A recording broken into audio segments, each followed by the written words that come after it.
of the Big A. And happy Mother's Day to everybody as the big show is presented by Cadillac. As always, all the moms, kids out for a great day at the ballpark as the Nationals taking on the Angels. Halos looking to take 2 out of 3 and take the series this afternoon. Here's on tap over the next 30 minutes on this very special Mother's Day show. Yeah, we'll be hearing from some of the players. Erick Weston is going to have a very special announcement from one of the players a little bit later on. Walsh and Marsh, they've been swinging the bat very well, and we'll give you keys to winning this very important series this afternoon against the Nats. But first and foremost, happy Mother's Day, everybody. As welcome outside the Big A, and you're not going to believe this, but Marky Mark back in the saddle again. Look who is here. Yes, it is one Mark Gubaza, Mark Langston. I'm Kent French. You know what? We hope all the mothers out there, we hope your day's easy. Easy like Sunday morning. How are you? Fantastic, by the way. That's a great way. That's a great little segue right there, French. Going, I love right? that. I mean, the mother's the rock of the foundation of the family. It's happy Mother's Day to every mother out there. Yeah, we're just, yes, go. I'm with you. Happy Mother's Day to all the moms out there, the ones that are walking into the ballpark. Hopefully the Angels can provide you a nice Mother's Day gift, but as Gooby just said, the mothers are the rock behind every family, and certainly happy Mother's Day to everyone out there. Let's get you caught up on some news and notes before we dive into the show. This just announced Luis Rengifo was recalled from AAA, selected the contract of Aaron Whitefield, the outfielder. Kenny Rosenberg, the pitcher, was optioned, and we have Jose Rojas on the IL. David Fletcher sent back to the IL with that hip strain. And Gooby, I know you've had a chance to kind of watch this team from afar, but Flesh just doesn't seem like the Flesh that we know. Yeah, I mean, the energy he provides, both, you know, this with his sense of humor he has, sneaky Flesh, we always say, and his ability to put the ball in play, hard contact, getting on base, playing solid defense. You can just tell the way things are going for Fletch right now. He's trying as hard as he can to go out there to perform at that all-star type level.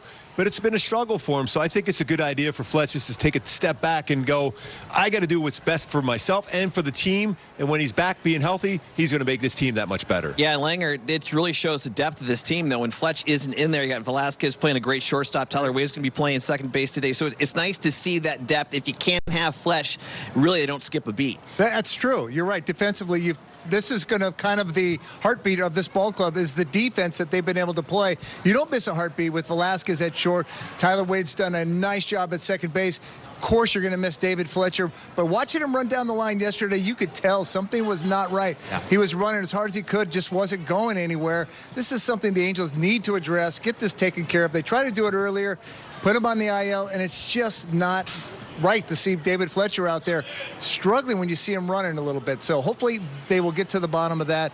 But as you mentioned, the Angels do have some depth, and Luis Rengifo is back. And we've seen last year we got a lot of reps at shortstop. This young man can still play. He's got power. He's got power. I think when he slows the game down, he is a very good player. He can play solid defense. He can run the bases well. He'll turn on a pitch on the left side of the plate and the right side of the plate. So just slow the game down, realize you're that good. He could be a big part of this team going forward. All right, Gooby, since you've been gone.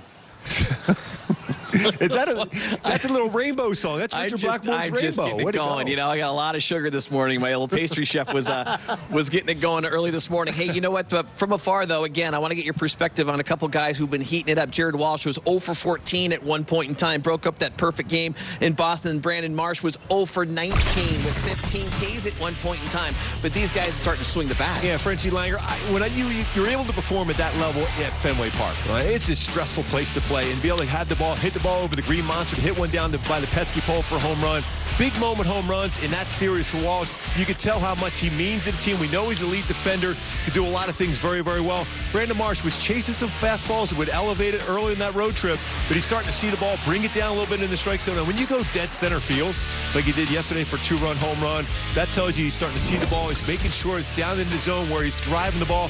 What, 3 home runs, 9 RBIs, 18 total bases over his last 4 games. I mean, it's phenomenal what Jared Walsh has been doing. Brandon Marsh is going to be the key because we know he saves runs in the outfield. Now for him to make good contact, consistent contact, and drive it, especially middle the other way, he's going to get locked back in. As a young hitter, focusing on Brandon Marsh, Langer, is when you have a lot of swing and misses like he's had so far this season, what are some of the adjustments a young hitter needs to make to get out of that rut? All you have to do is go to the videotape at the beginning of the season and watch what he was doing at the beginning of the year. Langer taking everything to the opposite field, really working the left side of the infield, and that's what Marsh was really, really good.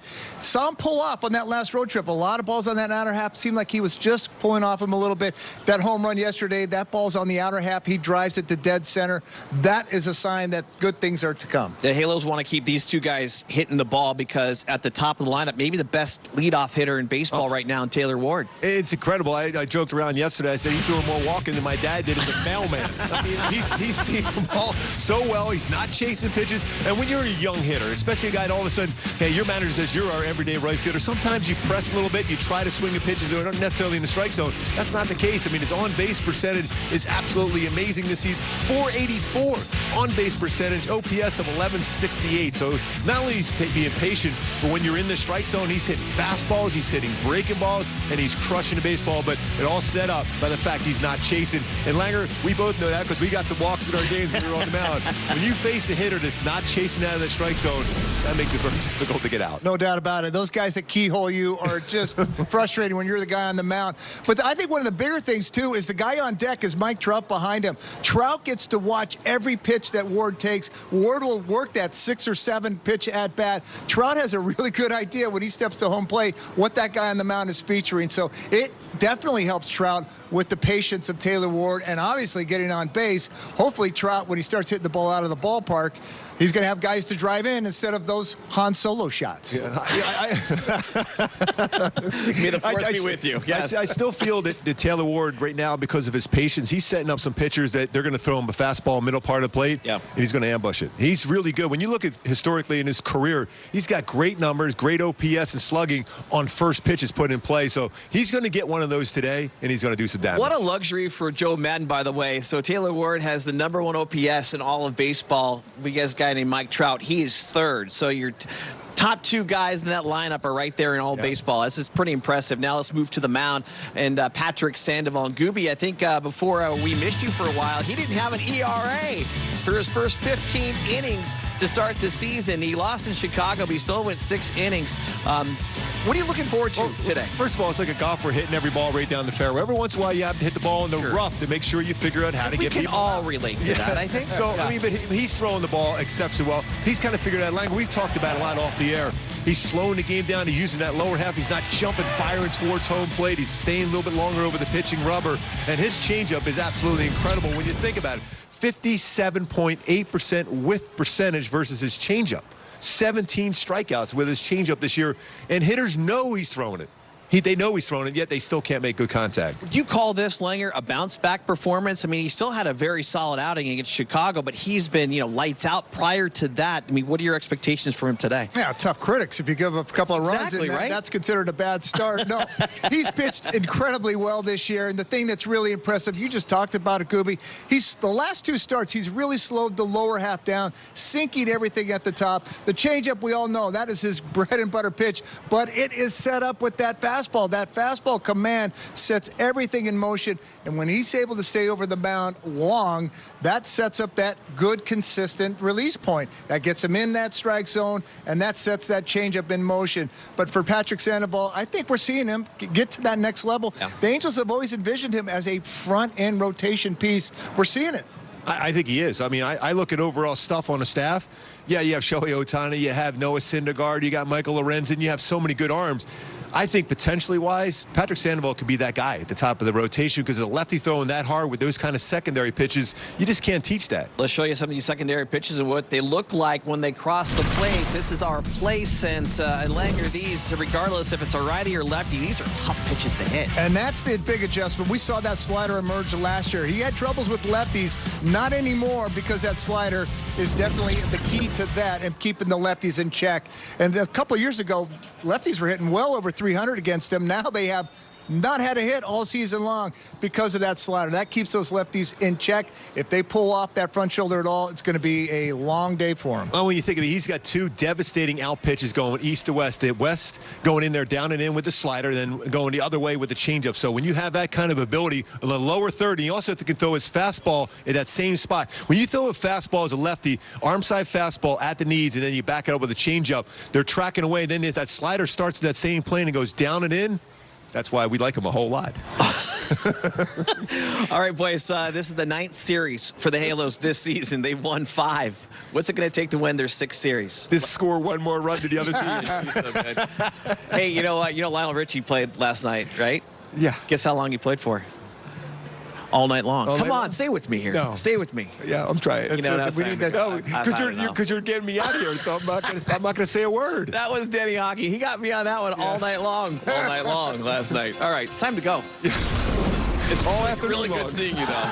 Really, thanks for being here. Maybe you'll jump back post-game. Possibly. All right, on the other side, Erick and Weston joins us about a very important reveal.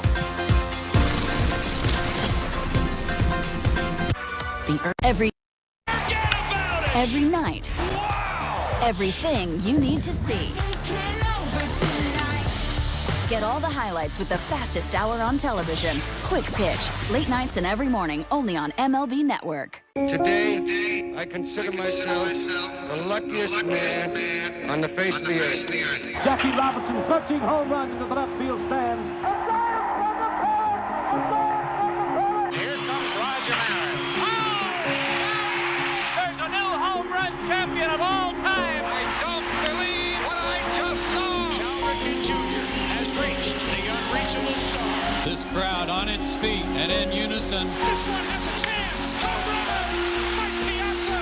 The Boston Red Sox are world champions. Welcome to the first night of MLB Network. Number 600 for Jim Thome. That ball is gone. 106. That would be a new record. It is caught. Oh, what a catch by Mike Trout. The Cubs have finally won it all. The Atlanta Braves are world champions.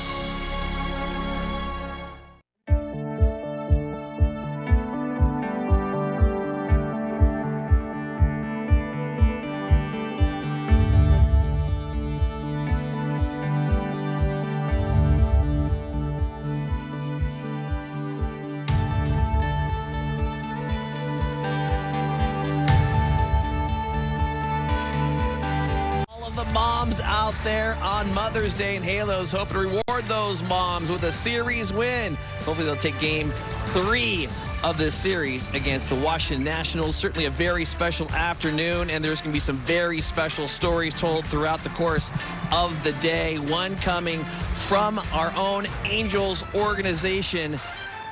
Tune in and listen. You know, before law school, I was very involved in breast cancer support groups. And so even now, if someone is diagnosed or someone knows, because I don't mind telling my story because I feel like it helps. And I also feel like maybe it takes a person like me to go through it to be able to help other people, because I get calls from all kinds of people saying, you know, my friend or my mother or my cousin was diagnosed with breast cancer. Can you talk to them? And they call it the Sharon Ransom story. So one of my friends said when his daughters were like, I don't feel like going to school, I'm tired. They were like, remember Sharon Ransom? Remember Sharon Ransom? I beat the cancer and I kicked its butt. Love that story. Much more. The entire story will be on the next edition of Angels Weekly. Now, we mentioned we're going to be celebrating moms. Well, you know, we should celebrate moms every single day, right? Always. My mom always told me every day is Mother's Day. But in particular, this afternoon, we're going to put the spotlight on all the moms. For more on a very special story, we go downstairs inside the Big A, bring in Erick Weston. And Erick, the Angels family, I've been told, is going to have a new addition very soon. Yeah, Frenchie, it was a really cool moment Friday after the game. Of course, it was an exciting win, a shutout victory. But Ryan Tepera and his wife, Chelsea, are expecting their first child together. So he comes in after the win, pitches a clean 7th inning, and has his entire team on the field to take in a little gender reveal. So quite a night for Ryan, quite a night for his family, for his wife, Chelsea. And we talked to them the other day about getting to take in the gender reveal with all of his team and support behind him on the field. Yeah, it was cool. Just a special day. It's cool to get the win and pitch at the same time, and then, you know, had all the guys come out and tossed the baseball, and my wife hit it, and it was fun, man. It was a cool experience. Was that the whole plan? She wanted, like, did she plan it, or how did that go about? Yeah, we had talked about it a couple weeks ago, and she'd been working on it and setting it up, and we were kind of indecisive about whether I was going to swing the bat or she was going to swing it. So most gender reveals, the guy swings it and you get the guy reaction, so we decided to do something a little different. What was her reaction? Well, I jumped up and down and celebrated. She was kind of in shock. There's a picture of her with her mouth kind of open and, just surprised. So, but, we celebrated, and it was awesome. It was awesome. Really cool moment. I saw some of the photos on Chelsea's Instagram page. You can see it in her face. Just absolute shock. So congratulations to the Tepera family. A little baby boy on the way. I love the gender reveal, getting her to swing the bat, guys. And she didn't miss in that hit either. So it was nice to see that connect. No special plans today for the two of them. Just a nice little dinner after the game tonight. Loved the gender reveal mostly, though, not only because his teammates were behind him on the field taking part in it, but nothing got set on fire either. That's a great point. And by the way, his wife Chelsea has a tremendous swing. I mean, no doubt. My goodness, that Don't was get cheated. Absolutely, Erica. Thank you so much. Enjoy the game and a very special day here from the Big A's. We take another time out here on Angels Live. When we do come back, though, we're going to tell you what lineups will be out on the field for Joe Maddon as the Halos look to take 2 out of 3 this afternoon from the Nats.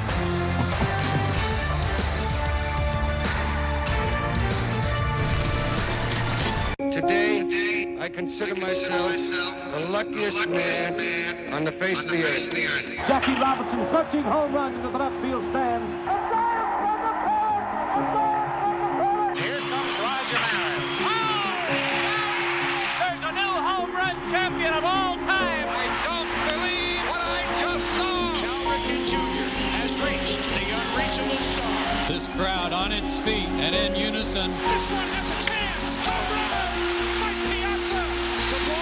Red Sox are world champions. Welcome to the first night of MLB Network. Number 600 for Jim Thome. That ball is gone. 106. That would be a new record. It is caught. Oh, what a catch by Mike Trout. The Cubs have finally won it all. The Atlanta Braves are world champions.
Special Sunday, a Mother's Day edition of Angels Live. Should be a packed house as all these Halo fans walking in, and hopefully we see their Angels get back in the win column and take 2 out of 3 from the Washington Nationals. As we welcome back outside the Big A and underneath the hat, Ken French and Mark Langston with you. Well, Joe Maddon puts together a lineup different every single day, and that doesn't change here this afternoon for the series finale. Let's take a look at what the Mad Hatter has on deck for us all here on this Mother's Day. Trout Ward at the top. We've already talked about them. I don't want to talk about Shohei Ohtani in the DH spot. He hasn't homered since April 29th, Langer, but I know you and Patty O in the booth saw something last night that maybe might start turning things around. Yeah, he doesn't have a home run here at the Big A this year, but started to see him take the ball the outside part of the plate and go the other way.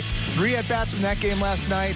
The ball was traveling that different direction. So Shohei, that tells me he's staying on the baseball longer. Usually good things happen when you stay on the baseball. Yeah, and if you're just joining us, Tyler Wade will be at second base today. David Fletcher put on the 10-day IL with that hip tightness, so hopefully we'll see Fletch back in the lineup, but also they got some depth here when it comes to this Angels lineup, especially defensively, so that hopefully will not affect this team too much as we turn our attention to the Nats here this afternoon. And Langer, when you look at this lineup, boy, 3, 4, 5, and 6 here this afternoon. They basically had all the runs, 7 runs between them, 3 home runs last night. This can be, as it showed last night, a very dangerous Nationals lineup. Yeah, and you didn't even include Juan Soto in that grouping right there, but Nelson Cruz has done so much damage to the Halos in his history. 51 career home runs against the Angels, and this is one last night. This is another mistake that's over the middle of the plate, and that's what Nelson Cruz has been able to do his entire career against Halo pitching,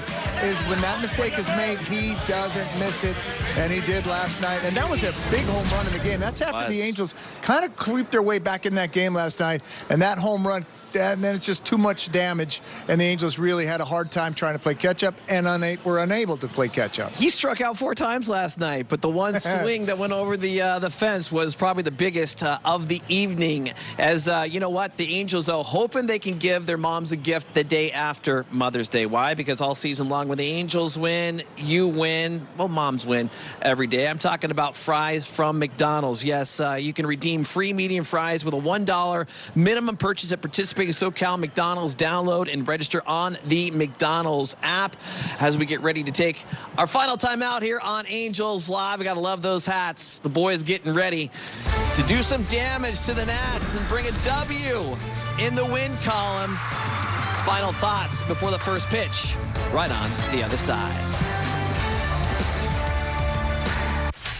To the track, to the wall. He made the catch. Catch your team. My team. He leaps and makes the catch. Every team. As good as it gets. Only on MLB Network. Nice throw. Major League Baseball and the Boys and Girls Clubs of America. That's beautiful. Are dedicated to guiding kids through the first tries. It's all good, Aaron. The curveballs. There you go. And the big dreams. Setting them up to make great plays on and off the field, building brighter futures together.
I think the one Mother's Day message I have to my mom, I remember my mom driving me around when I was 14 and 15 to play travel baseball while she was getting her doctorate. She was writing her dissertation. So, Mom, I love you so much. I'll never forget what you did for me. I love you. Happy Mother's Day. Just want to give a special thank you to all the moms out there for all the love and support you guys give us on a daily basis. We really appreciate it. Love you guys. Sandra. Hey, Mom, I just wanted to say Happy Mother's Day, and I love you so much, and appreciate all the support through the ups and downs these past 24 years, and just wanted to thank you for everything and let you know how much I love you. Hope you have a wonderful day, and I'll see you soon. That's so great. Well wishes from the players to their moms, some of the most important people in their lives. But I love what Archie Bradley said. The older I get, the more I love my mom. No doubt about it. And they all mentioned, their moms are taking them and driving them everywhere when you're kids. I remember my mom just traveling all over the place to all the tournaments, everything to go. So it is special. This is a special day for all the moms out there. And we just want to say, have a great day. Enjoy it. Absolutely. Let's find out who the Halos need to beat this afternoon to make today even better. Erick Fedde is going to be on the hill for the Nats. His last outing, he's been solid this year. His last outing, though, 7 innings of 1-run baseball in Colorado. Yeah, that is really difficult to do. And I watched his last outing, and he did not miss in the middle of the zone. And that's how you survive in Colorado. He picked right around the entire plate. He will work both corners. Got a little sinker, but he doesn't use his sinker as much as he has in the past. More cutters, and he's got a decent curveball. Let's see if the Angels will be patient with him, because he does have a little bit of a walk in his game. Patrick Sandoval on the hill, as we talked about at the beginning of the program. What did he learn from this Nats lineup after watching Lorenzen yesterday? Yeah, it's always good to be the third guy in a series, because you get a lot of information, a lot of detail on how those guys are able to get them out. And the mistakes, how are they covering the mistakes? This is a team that's really good on both sides of the plate. And there you come into the Big A here today, and in this series, a really talented offensive team. So this is going to be a challenge for Patrick Sandoval. It all starts with strike one, and that's something that he needs to do more of. He's struggled as far as getting strike one, but once he starts to work ahead, and we've seen it in the past, he's able to use that changeup, and then it just nobody can get that changeup. All right, I love it. We'll see if we can get it done here this afternoon, and we'll see if we can put a W in the win column and take this series and do it not only for the Halos and the fans, but do it for the moms. Hey, how about Trout hitting a home run for all the moms out there? Bring out the signs, cheer, and a lot of selfies going on. What a special afternoon it is at the Big A. It is Nats and Halos coming up next with Patty O, and Mark Gubiza is back.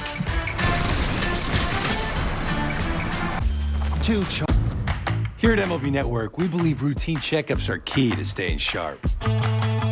Hey, Doc. Hey, Doc. Hi, Doc. Good morning. Take a crack at the bottom line, please. B-R-E breakdowns. And the next line. L-I. That's live look-ins. Perfect. How about this one? Come on, Doc. That's MLB Tonight. The analysts of MLB Tonight, bringing the new season into focus. Only on MLB Network.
your team.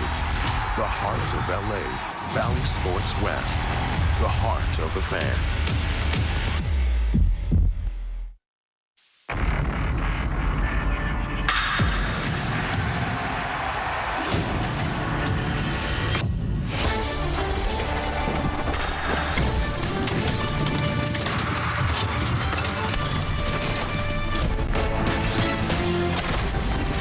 It's Mother's Day, it's Angels baseball, it's a Sunday at the Big A. You add it all together and you got yourselves an awesome afternoon of Halo baseball. Angels, Washington Nationals, their third and final meeting of the season, and Halos looking for the series win.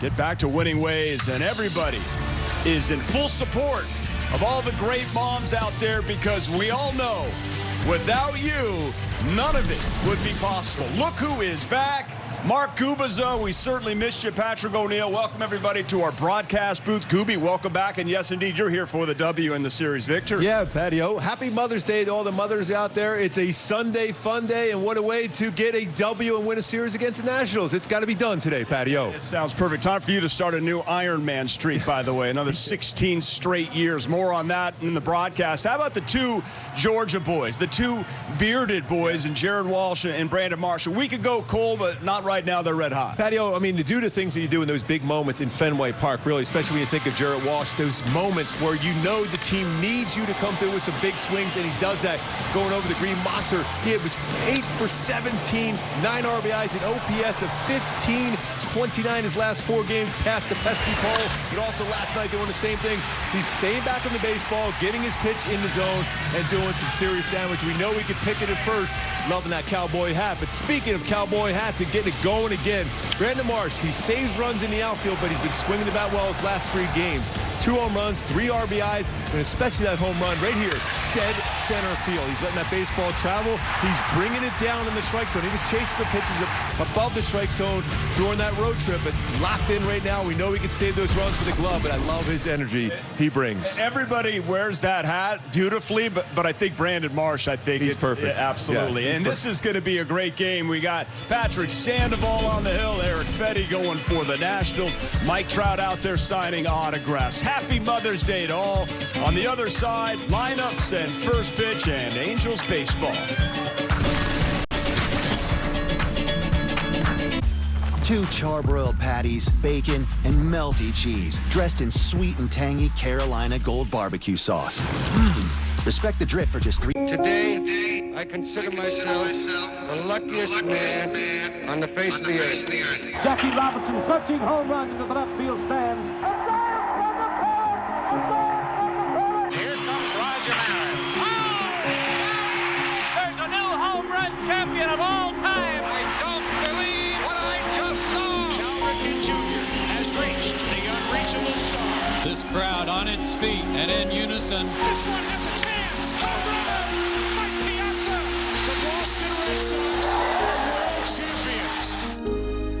Welcome to the first night of MLB Network. Number 600 for Jim Thome. That ball is gone. 106. That would be a new record. It is caught. Oh, what a catch by Mike Trout. The Cubs have finally won it all. The Atlanta Braves are world champions.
like that, Mother's Day as well, and all the cool stuff that comes out. Everyone's got a blue bat or a pink bat and all the accessories. It's pretty cool. And Patrick Sandoval here at the Big A, making his 5th start. Mission Viejo native. Surely has his family here in attendance. He will take the ball against the Washington Nationals, trying to earn a series victory. Happy Mother's Day to all. It's great to welcome back Mark Gubiza, Patrick O'Neill, Erick Weston on the field. Gooby, you were terribly missed. I'm glad the Halos got at least a couple of victories while you were gone, or clearly they would have blamed it all on you for not being here. Yeah, I just love the way this team's playing. And the consensus was all along was how well they're playing and the energy they bring every day. My go-tos for Sandy to get it working again today. Solid game out there last night, exactly where we've been seeing from him. But getting some chases on his changeup. 17 punch-outs so far in his changeup with a 57.8 whiff percentage. And that fastball command down and away. That sets up the changeup. Fastball away, changeup away, slider down and in. Should be very effective against the Nats today. That changeup for Patrick Sandoval, the opponent batting average versus the change since the beginning of last year, 110. That's just incredible. Best in baseball. Some big names on that. That's a big name. Leading off, though, with Cesar Hernandez, followed by Soto. Josh Bell had a big game, and he's having a great season. So they got some protection right there. Nelson Cruz, big 2-run home run last night for the 41-year-old DH. Yadiel Hernandez in left field, also swinging a great bat. Maikel Franco had 3 ribbies last night. They're dangerous on the road. Lane Thomas, Riley Adams is now doing the catching, so Ruiz gets a day off, and Alcides Escobar is back at shortstop, and Angels have certainly seen quite a bit of him. But this Nationals team, Mark, you know, record-wise 10-19, but on the road they average 6 runs per game. Yeah, they can swing the bat, and there was a couple guys, especially in this lineup, Cesar Hernandez being one of them, and they're really aggressive and successful on the first pitch. So the first pitch of each at bat, very important for Patrick Sandoval not to throw a pitch down the middle, have a purpose where he's throwing it. Hernandez had his 12-game hit streak snapped last night. It was a 7-3 victory, and first pitch swinging. Velasquez is there for the ground out. That's one thing that the Angels can do, is they can field the baseball, and that's going to be the key to success, certainly in the postseason. In the outfield, Brandon Marsh, Mike Trout, and Taylor Ward. And the infield, left to right, Anthony Rendon, Andrew Velasquez, Tyler Wade, and Jared Walsh. Doing the catching for Sandoval is Max Stassi. Wade on cue, ground ball to Andrew Velasquez. He's going to be active, I think, today's 25th start at shortstop. 976 fielding percentage. He's turned 9 double plays. He has been fantastic defensively. Sandoval starts off Juan Soto with a strike on the slider. 6 home runs, all solo shots, Mark. Only 7 RBI, and he's been relatively quiet so far in the 2 games. Don't want to wake up the sleeping giant.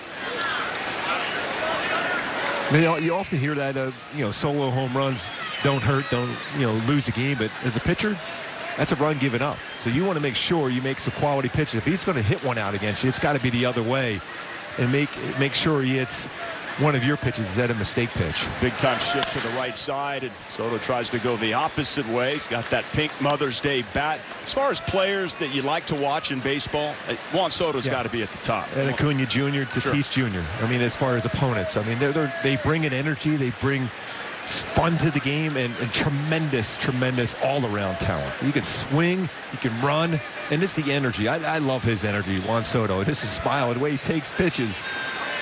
I wish he'd take a few strikes and be called out. That'd be nice. There's a 1-2. Oh, a beautiful pitch right there to get Juan Soto 2 down. You mentioned Acuna Jr. Today he scored from first base on a shallow pop-up that dropped it, and he was running the whole way. Phenomenal. Speaking of phenomenal, what a depth on that slider. His slider so far this year also very good. This is a 160 batting average, of 30.8% whiff percentage. So he's got both pitches going east to west as far as his changeup and slider. Solid start for Patrick Sandoval. 2 outs on 5 pitches. Patio, by the way, this is awesome being back. It's so great having you back. This is awesome. You, by the way, you know, in your 16th season here as Angels TV analyst, you never missed a game. No. And your dad And we've talked about this off air. 35 years as a mailman in Philadelphia. Yeah, never missed a day. No, we just watch his 4 of us boys watching him go to work every day, no matter what the scenario, rain, snow, all that. He was out working every day. I know it was tough for you, pal. And yeah, certainly great to have you back. Halo Nation, miss you and thrilled for you. So there's the changeup. It's now 0-2 to Josh Bell. I mean, I can ask you this a million times, but what makes it so tough? Because it's the same arm angle as his fastball. He's thinking, Josh Bell is a great fastball hitter. He's thinking fastball, then the bottom drops out at 85 compared to 95 with his fastball. The 0-2, Bell just reaches. Velasquez going back like a wide receiver over the shoulder. Beautiful catch to end the inning.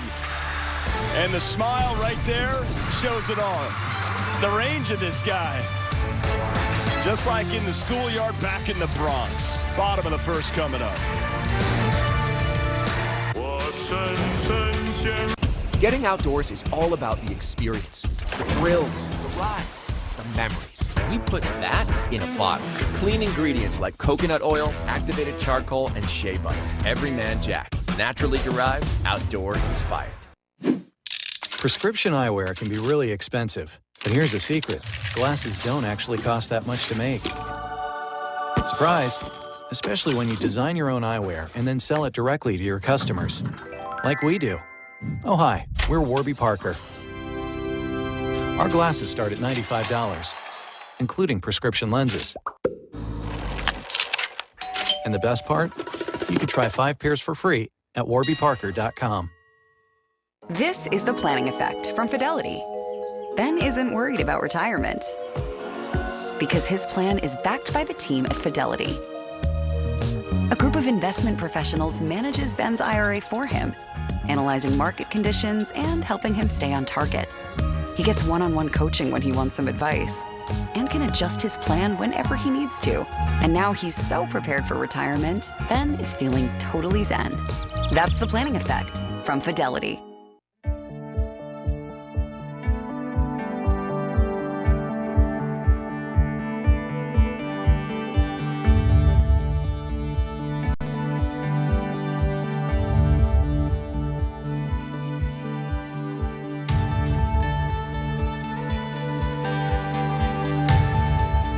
Anthony Rendon, followed by Jared Walsh. See Brandon Marsh in left, hitting 8, playing second. Tyler Wade, and we just saw Squid Andrew Velasquez making a great catch.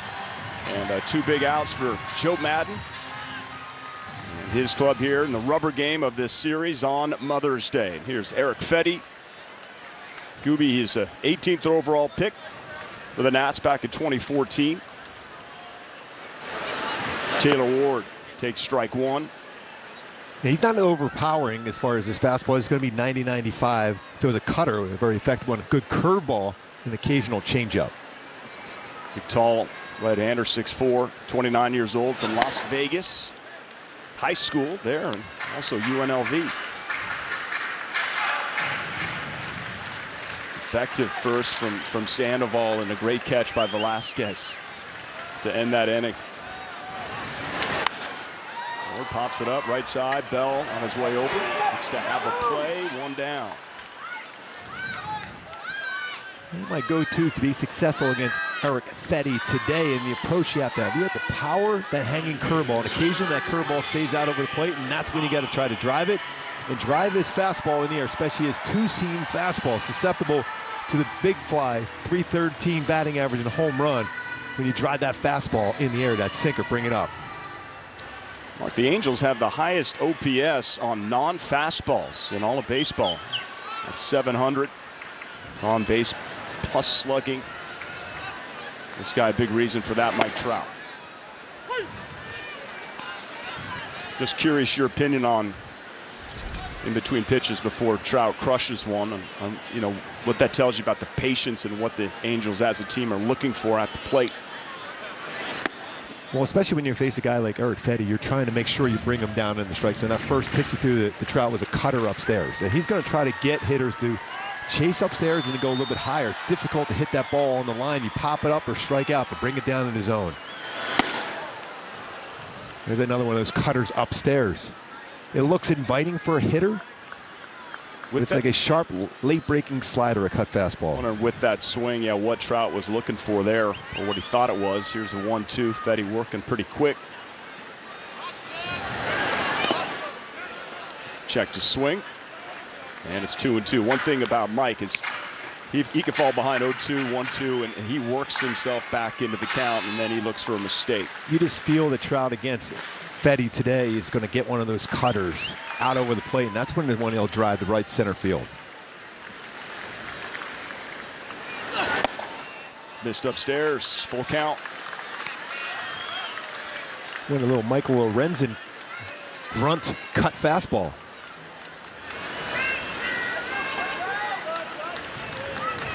Here's the 3-2 to Trout.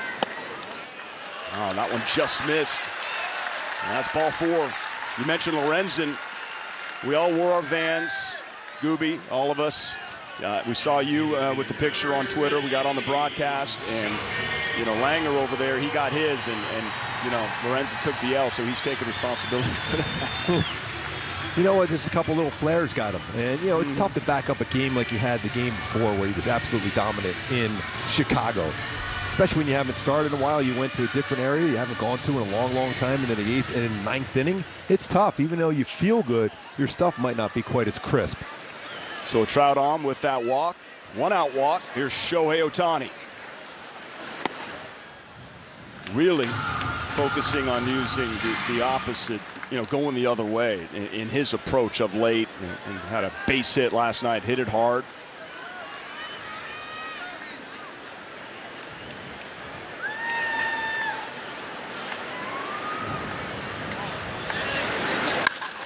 Hits that one an absolute mile in the sky, not even that mile high. And we have 2 down.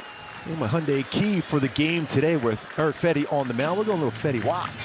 Going my way, going with the pitch my way throughout. The cutter going away, going with your pitch the way you exactly want to go with it today against Erick Fedde. A little Fedde wop for you today, patio. Can I just ask you again what that Fedde what? Wap. Fedde wop. Fedde wop. Yeah. Love it. I kind of like Paul Anka's My Way or Elvis, but the Fedde wop. Okay, I mean, come on.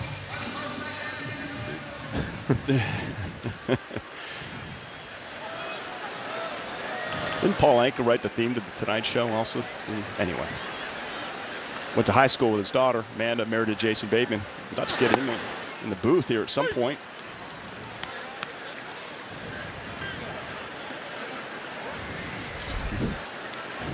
Send a text. So our producer, who loves Arrested Development, can drive him crazy. Anthony Rendon. Trout at first. Trout has not been running this year. 0 stolen bases. Well, the hardest thing as a pitcher, when you face a guy that was teammates with you and know your tendencies, you kind of outthink yourself on the mound. And right now, you know, you think, okay, you're looking for a certain spot to see if Anthony Rendon can have success against Fedde. And so far, he's got him a chase. Sometimes it goes against you as a hitter because you're looking in a spot and you expand and chase something like that out of the strike zone. That one misses outside. Adam Hammery calling the balls and strikes here this afternoon. Great to have you here with us on Bally Sports. Angels only a half-game lead over the Houston Astros in the American League West. Astros have a lead in Detroit now, looking to sweep a 4-game series. Rendon goes to right field. That's going to fall and get past Soto. And Trout takes third base, 1st and 3rd now, 2 outs. That was a nice job by Thomas out in center field for backup for Soto in right field once it got by him. If it gets by Soto far enough, Trout's going to score. Right. Especially because you're on the move with 2 outs and a hit. He's going with the pitch. He went my way on the pitch, the other way. A nice job by Thomas to be behind him to make sure he's got protection. Thought about diving for it. Wasn't going to be able to get in position to make the play, Juan Soto. First was a left fielder, now playing right field.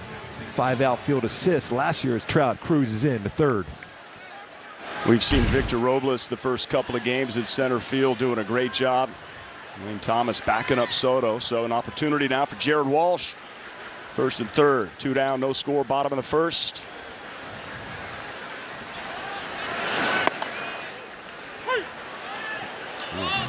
Interesting called strike. Walsh is going to take a deep breath and think about that one for a minute. One thing for sure, if you're a hitter, you got to be ready. Erick Fedde is not wasting any time. He's got a good pace working as a hitter. That's not a bad thing. You want to get in there and make sure you're ready to go.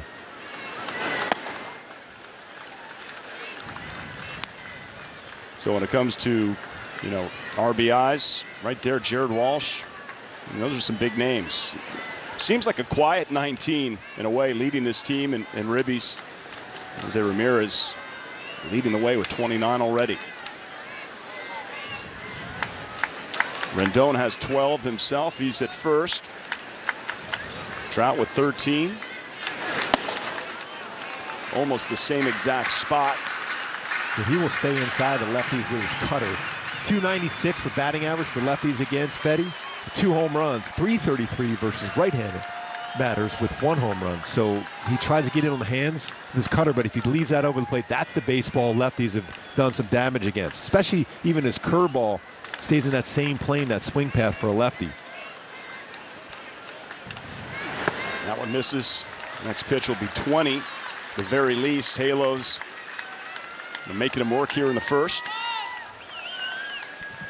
Fedde coming in with a 2-2 record with an ERA of 4.68. Wouldn't be surprised if he threw a cutter 3-1.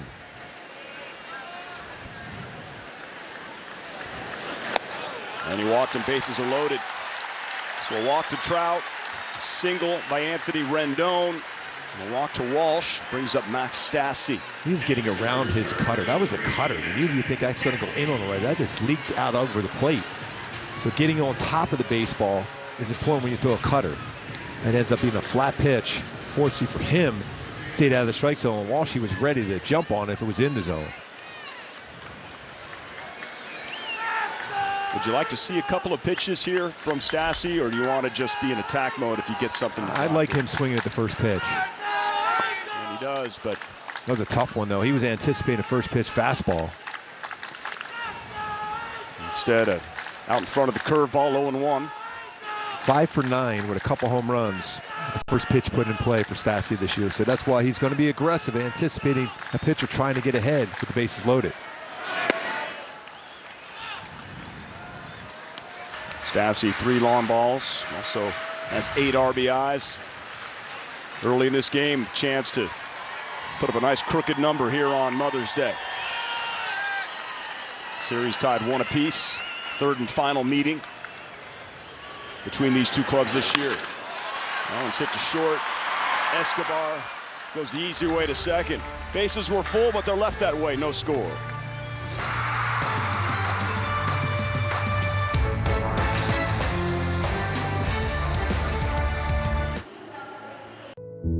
Life is about balance. If I get the proper amount of sleep, then I'm gonna be ready for whatever's to come. I use Aura Ring to always letting me know everything that's going on with my body. The accuracy is what sets Aura apart. My sleep score is something that I'm always paying attention to. It's literally part of my morning routine. Always trying to make the most out of this thing we call life.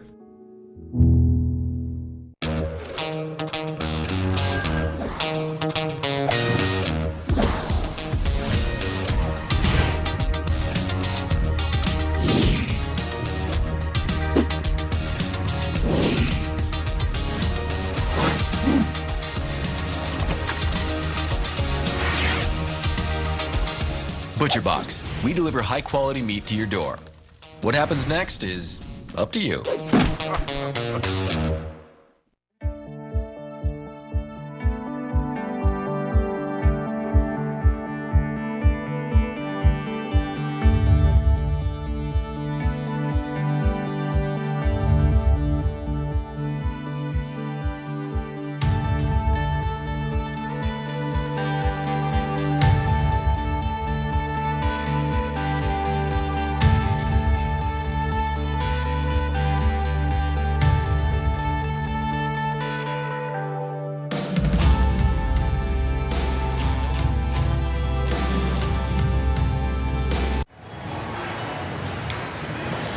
Happy Mother's Day. Welcome back to Angels Stadium Scoreless as we head to the second inning. The Halos making a handful of roster moves earlier today, including recalling Luis Rengifo. David Fletcher heading back to the injured list. He is still dealing with that hip strain that kept him out a couple of weeks ago, as well as the end of spring training, Still dealing with it, though. He says it's affecting him in pretty much every aspect of his game, specifically the base running aspect of it. So Fletch will be heading out to see a hip specialist in Philadelphia tomorrow. Unfortunately, surgery is a likely option for Fletch. That is on the table right now.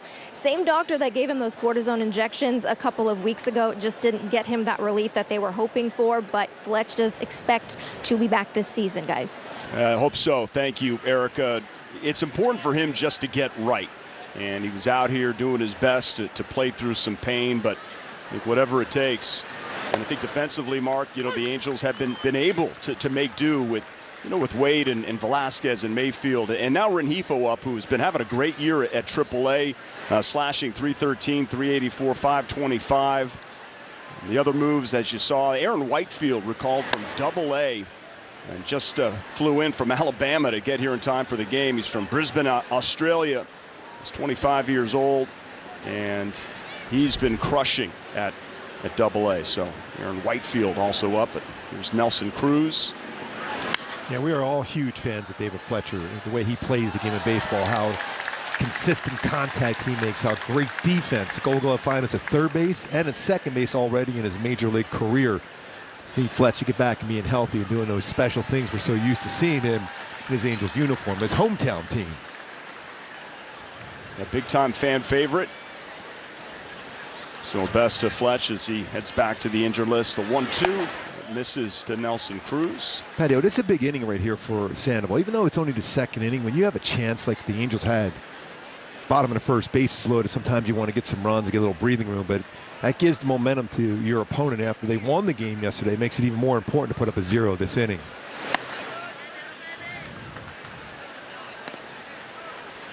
So it goes full count here to Nelson Cruz. Just tied Carl Yastrzemski in career home runs last night. Been doing this a long time. 3-2. Oh, the bat goes flying, heads up. Decent. Nothing but the handle left in Nelson Cruz's hand. Got sawed off legit.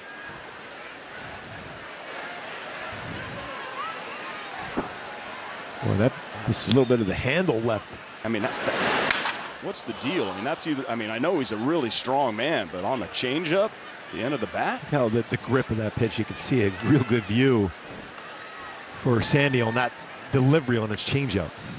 That's a lot of confidence, a 3-2 changeup. So what do you see here? I still try to sneak a fastball away down. Well, he tried to sneak it by him upstairs and lost him. Leadoff walk to Nelson Cruz. Take a look at our StatCast 3D powered by Google Cloud and the pitch arsenal that Patrick Sandoval will sport here today. A four-seam fastball. He threw that one just a little bit above the strike zone. His changeup, excellent. It's about 26%. 0 batting average on that slider. 21% is 160. And also his sinker. But the one pitch he's had troubles with is his four-seam fastball. He's got to make better spots as far as his four-seamer. That one he overthrew in a walk-in Nelson Cruz. It's to your point of how important this inning is right here, because Yadiel Hernandez can absolutely flat-out hit. And he's got a 6-game hitting streak going right now where he's 13 for 25, 4 doubles, a homer, 8 ribbies, a couple of walks, so he's locked in. Hitting .371.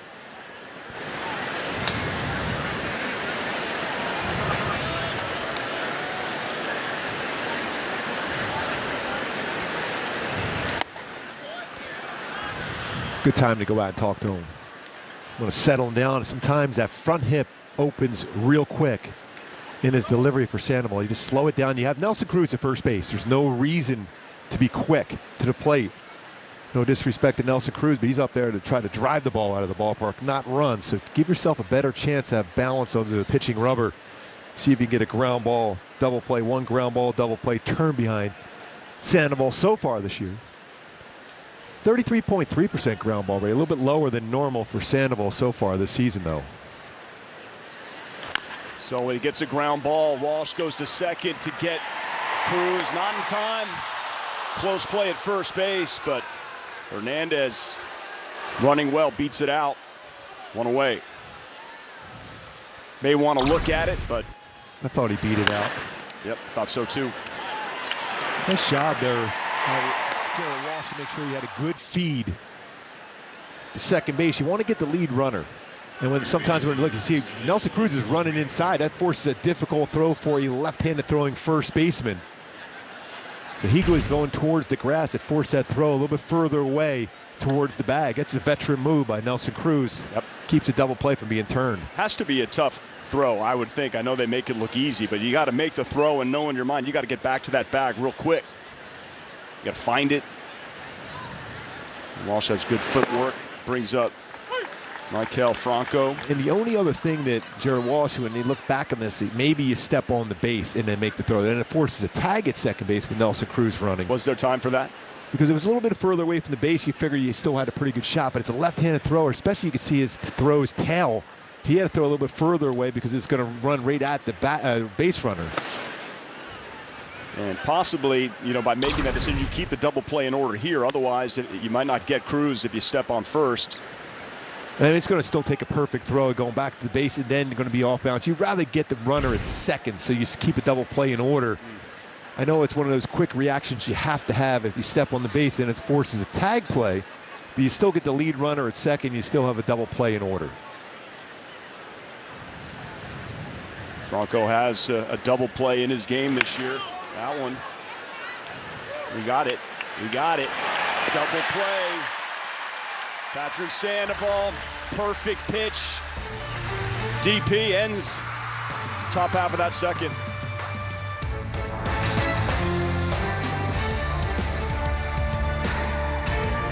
Hello, doctor. Good morning. Take a crack at the bottom line, please. Let's break down. And the next line. Come on, doc. It's MLB Tonight. MLB Tonight, bringing the new season into focus. Only on MLB Network.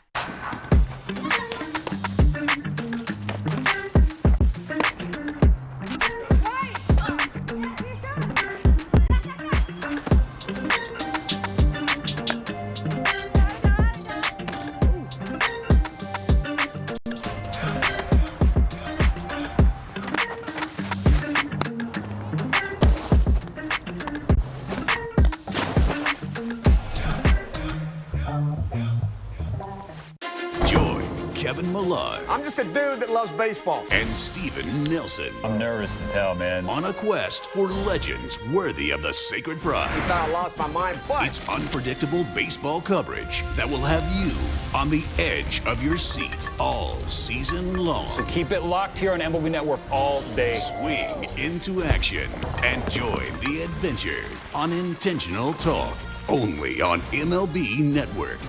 Let's watch some baseball.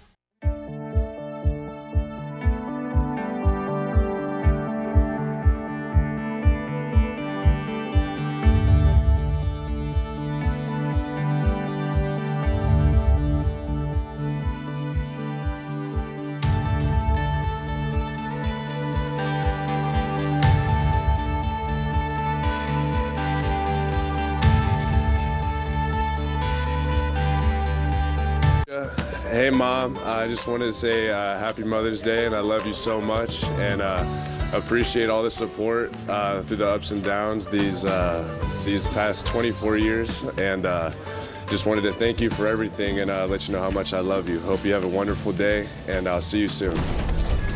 So incredibly touching there from Brandon Marsh. Family means so much to this young man. He's been through a lot. His mother has been his rock. Happy Mother's Day. Gooby to you and yours. Same to you, Patrick. Ground ball. First pitch, one out.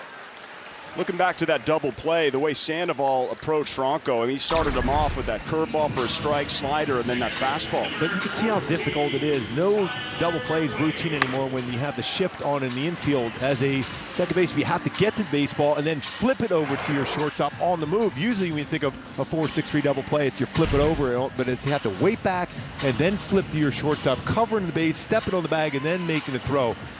Like I said, it's no routine double play anymore with shifts on, because you have guys going to second base. You'll have third baseman turning double plays. It's not an easy thing anymore. It's something they work on all the time to perfect that. And Tyler Wade went back on that baseball. Looked like it had a lot of spin on it also. You're right, though. They're working so much before these games on those exact double plays. Flips in different situations. Boy, just watching when I was playing, or even as a youngster watching games, you just have the shortstop, second baseman feel they're in their normal position, flip over the base. Both the shortstop or the second baseman have their momentum going to the base, or does the second baseman step it on the bag? It's all different now. Line drive right field, but Soto right there to retire him. Hit well, but 2 away. Yeah, Tyler Wade squared that one up very well. Just love to see him run the bases. If that ball gets down, even though Juan Soto is very athletic in right field with a good throwing arm, if that gets down, he's got to move it either left or right. He will challenge even the best of them as far as going for an extra base. Above major league average exit velo at 97 there for Wade. Brings up Andrew Velasquez. As Erica pointed out, David Fletcher going on the IL. And Velasquez is going to get a lot of playing time. Luis Rengifo, recall from AAA, has been hitting the ball extremely well, and also a switch hitter. We'll see some time. Matt Duffy is still on the injured list as well. Ground ball foul, 1-1. Well, Perry Manassian said that to us. Remember, Patrick, even last spring training games, the depth will be challenged this year. And you're seeing some guys put in the spots where they perform. And that's the thing that's been always so impressive about Joe Maddon throughout his entire career as a manager, getting the most out of everybody on your roster. 26-man roster now. Yep. Used to be 25 for him when he's with the Cubs and the Rays, but getting the most out of every player. Well, game one of this series, the bullpen was so outstanding after the 5 from Diaz. Bullpen will be challenged as well. Still no score. Head to the third.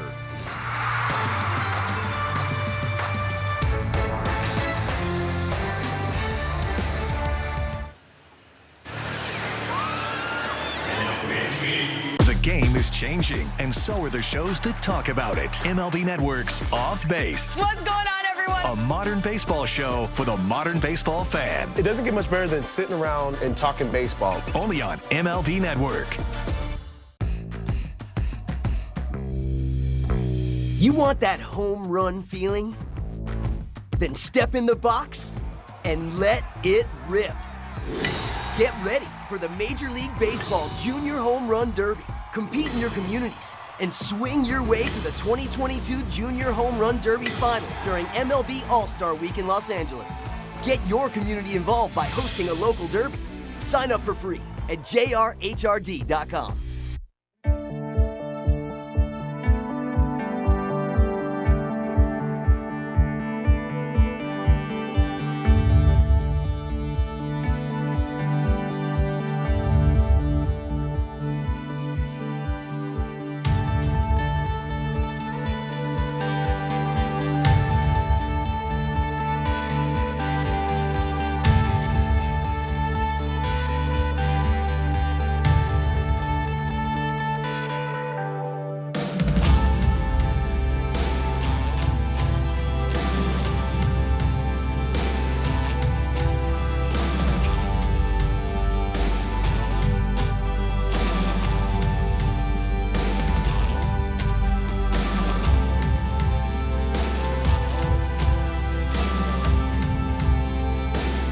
Third inning of work here this Sunday afternoon, going for the series victory. Mentioned this earlier, but how about it? Let's just take a look at the list of the other names, Scooby. Lowest opponent batting average versus the changeup since the start of last year. Sandoval #1. I mean, on a list with Buehler, Stripling, and Scherzer. Scherzer, that's the amazing thing for that. And a big thing in common there is a lot of right-handed pitchers. Sandoval's changeup is so good. But it's all set up by his fastball and where he hits a spot with his fastball. And it's going to be an important one for him today against the Nationals. Lane Thomas leading off top of the third, no score.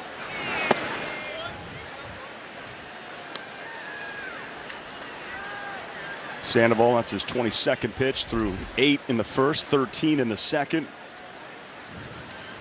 An excellent defense up the middle so far here this afternoon.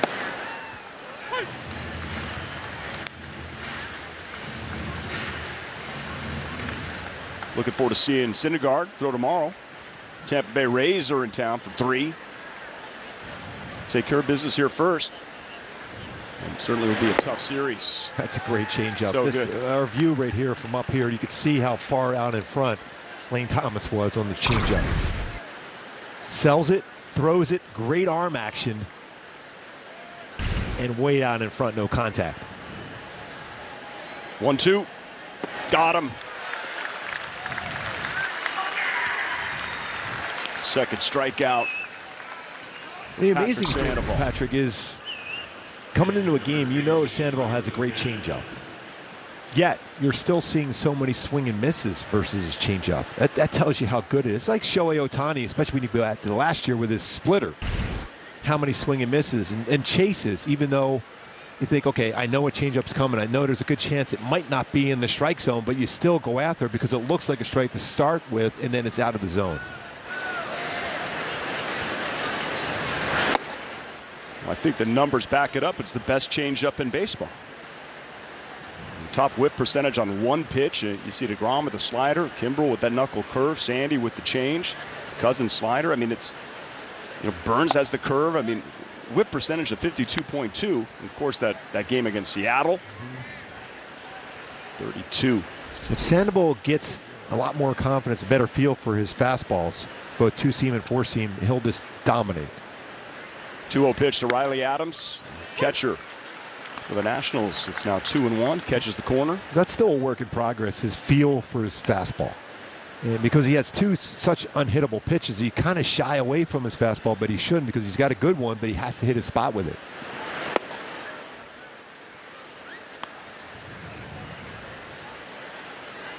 I feel like we have seen that fastball slider changeup combination, you know, catch some of these Nationals guessing a little bit. It's driven to right field, but foul. I mean, you can see the difference in swing zone when you're a hitter. You know, none of these hitters have faced Sandoval before, but when they feel they're in a fastball count, they have a shot. And the numbers so far this year versus fastball, hitters have been successful against his fastball. 423 versus his fastball. No punch outs with that pitch yet. But gaining confidence in his fastball is going to be huge for Patrick. Well, here it is, 3-2, one down, top of the third. Look out.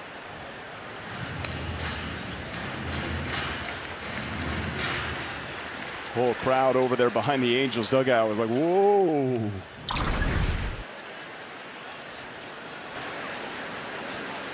Okay, I think everybody just needs to jump right in front of Shohei Ohtani. Forget about yourself. I thought we were going to run down there to make sure. Create a wall. Don't leave them hanging. Come on, Jeremy.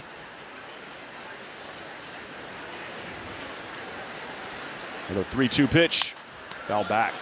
Like that, going after him with a fastball, pitch before off speed, and then went with a fastball. Now you have options. He's probably sitting off speed. But if you could paint a fastball right now, you can get him.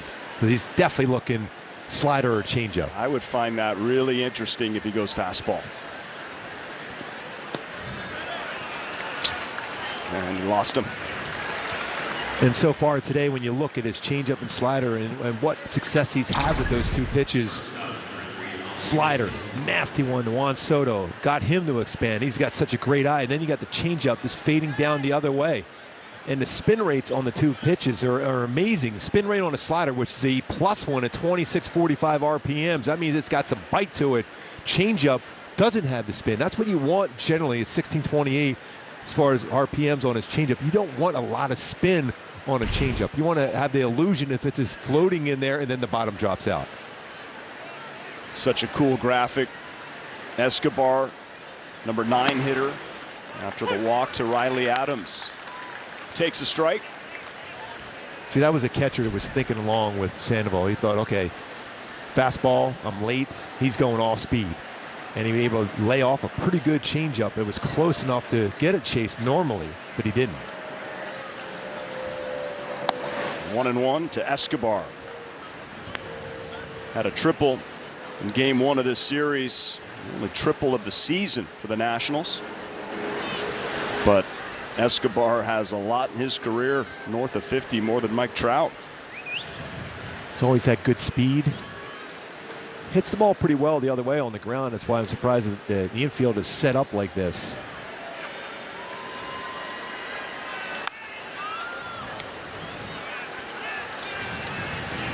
It's ahead of Escobar here, 1-2-1 out here in the top of the third, no score. Rubber match between the Angels and the Nationals. Crowd filling in a little bit here. Nice day. Cloudy. Wonder what impact that will have on any sun balls out there in the outfield.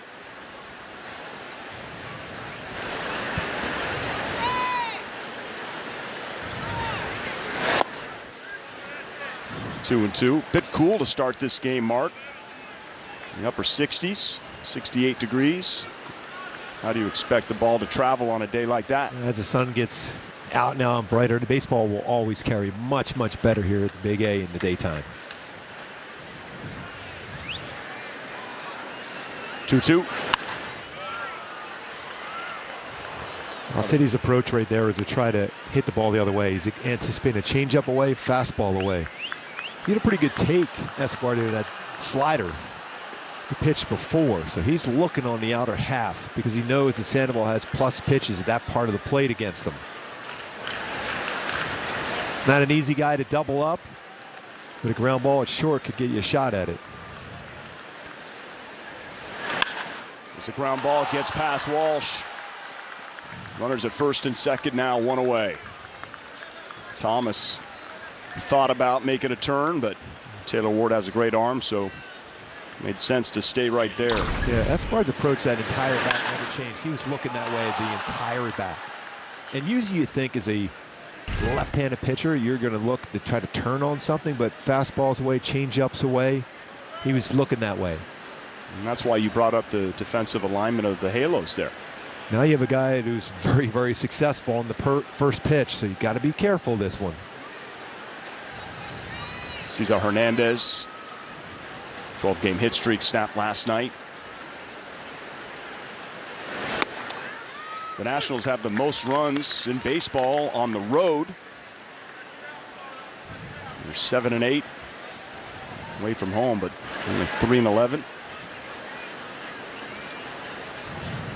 Martinez looks on.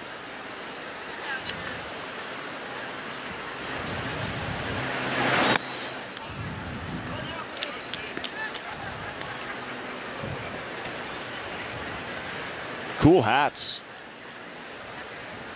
they're wearing here today on Mother's Day. Cesar Hernandez has rolled into 4 double plays already this season.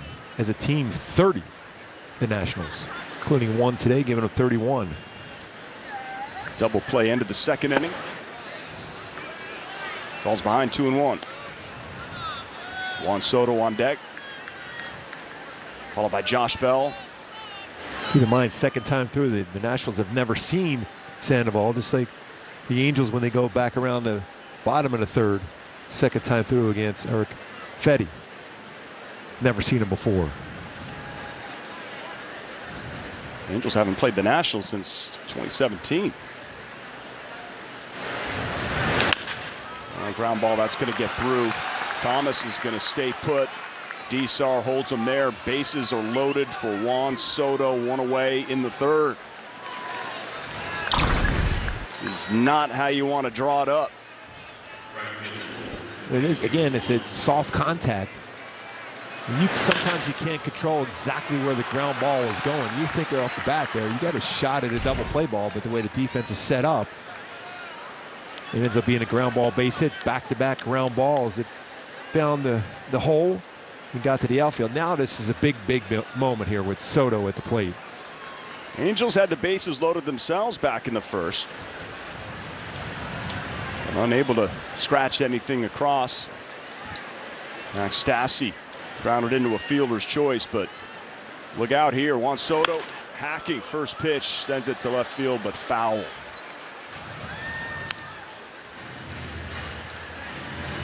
So, partner, what's the approach here? Well, usually a very, very patient hitter, but he's had some troubles in this series, so he's been expanding the zone a little bit more like he did the first at bat. He chased a slider out of the strike zone. You got to hope that he's in that same mode where he wants to get the job done and expands the strike zone and swinging a non-strike. Almost got him there to do it, and he did. Yeah, he did. 0-2. You know, it's interesting when, interesting is maybe putting it lightly, when Joe Madden intentionally walked Corey Seager with the bases loaded. Here you have Juan Soto, and that was early in that game. You got to have trust in your offense the way the Angels, especially at this ballpark, have swung the bat. So you're just trying to limit any kind of success in this inning for the Nationals. Here's an 0-2 to Juan Soto. Ground ball, double play into the second. Oh, what a stop behind his back. Velasquez behind his back was able to retire Hernandez at second base. Incredible. Run does score. It's 1-0. That's an outstanding play. The range, the dive, and then the Magic Johnson flip behind the back over to Tyler Wade for the force out. So again, you're trying to limit damage. That's all you're trying to do here, especially when you have a hitter like Juan Soto at the plate. If you get through this with only one run allowed with the base loaded, one out, you feel real good about your chance of winning the game. And that's your shortstop playing second base, diving behind his back. Incredible play. Juan Soto, it's the RBI. It's now first and third. Still trouble here with Josh Bell. He's 0 for 1. He's fooled by the changeup. Strike one. It was excellent arm speed on that one. You got to sometimes remember who's at the plate, a run producer.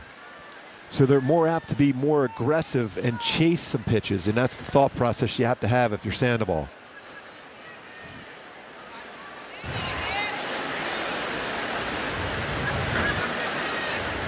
Runners at the corners.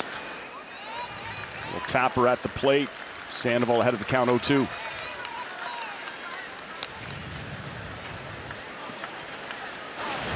Josh Bell has provided tremendous protection for Juan Soto this year, and he has delivered. Hitting .351, 4 homers, 20 ribbies, 7 doubles.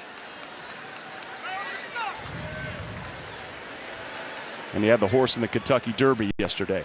Gooby, it was a good day for him. Oh. That was yesterday.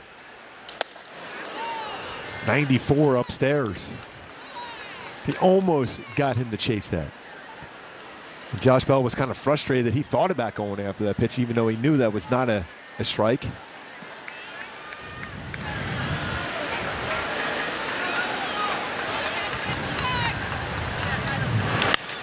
Ground ball, Velasquez.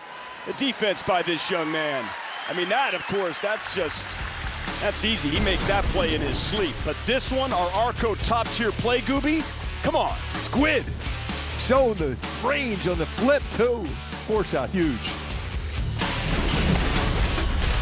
Hi, Carlos. Let's do this. Take a crack at the bottom line there. Live lookings. What about the third line? P-L Placata.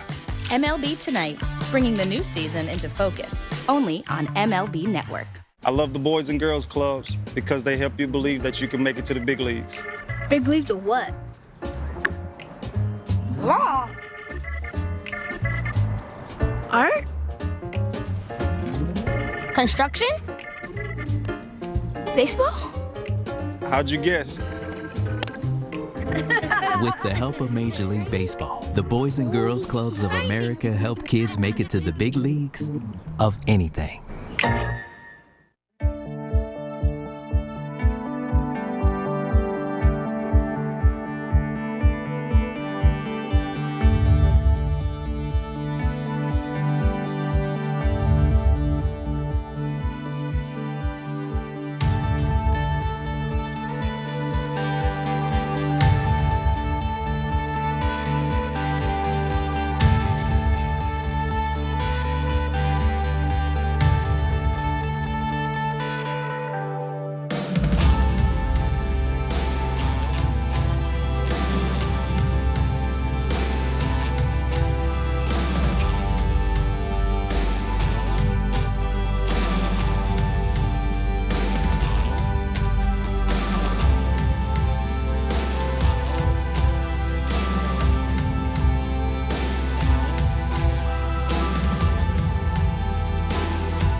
of the week finally is qualified, and he is flying high. You know, Markey, he missed the first week plus of the season, so it wasn't until this morning that you could open up, and I've been told nobody opens up a sports page anymore, that he officially ranks first in every single category you could possibly imagine.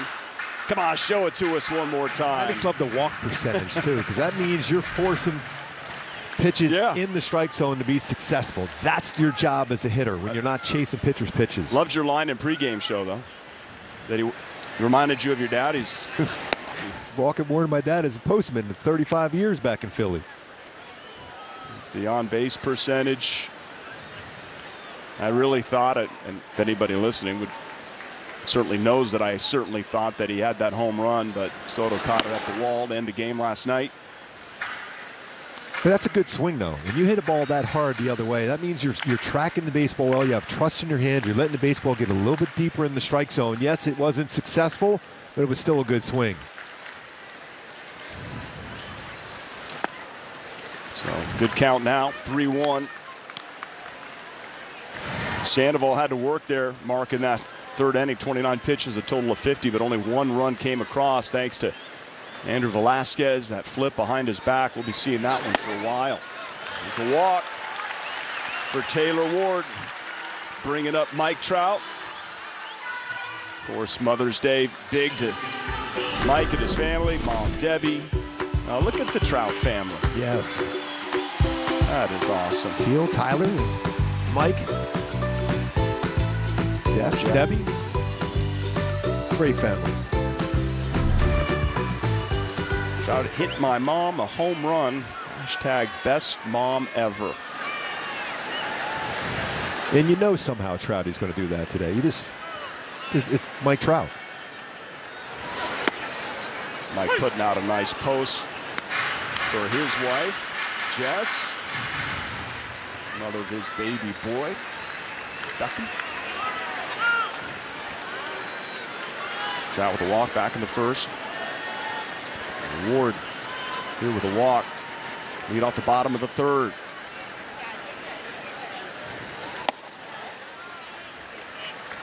Trouty keeps hitting his back hip saying stay back. He's just kind of moving forward a little bit with his timing.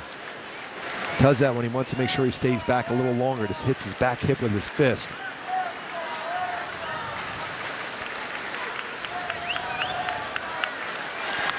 Swing and a miss. He was on that 1-2. Yeah, this time he was a little better on that one. Wow, what a swing that was. Fouled straight back.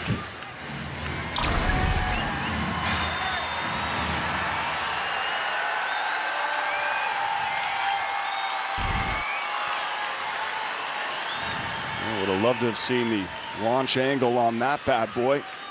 Might see a slider now here. See if you can get one of those hanging ones.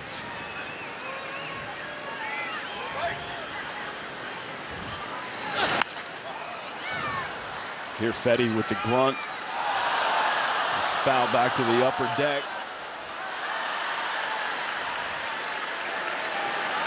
The foul ball was like Plinko. Upper deck, second deck. Down to the pricey seats.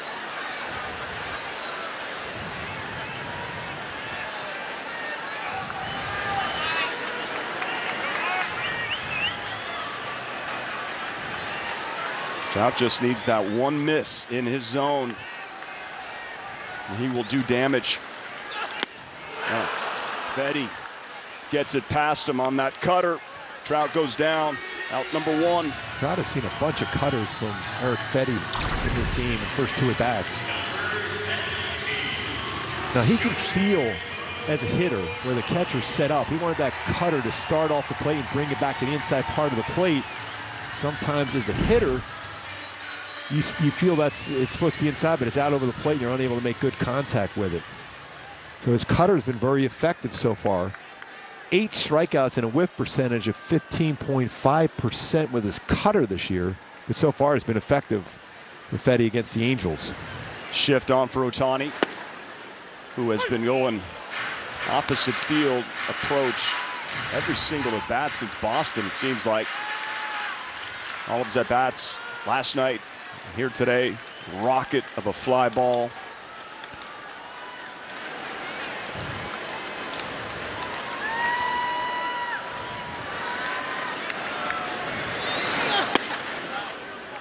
Shohei wasn't real happy about that first pitch being called a strike at backdoor breaking ball.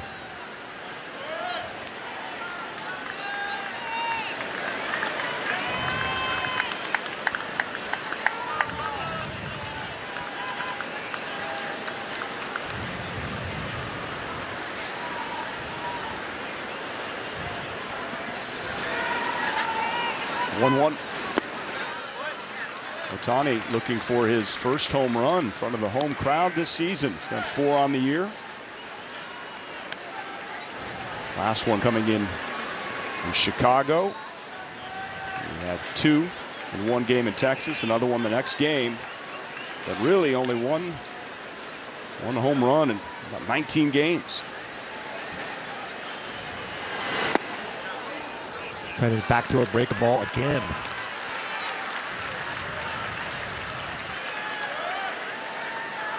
And Fedde coming into the game, 27% cutters, 32% curveballs.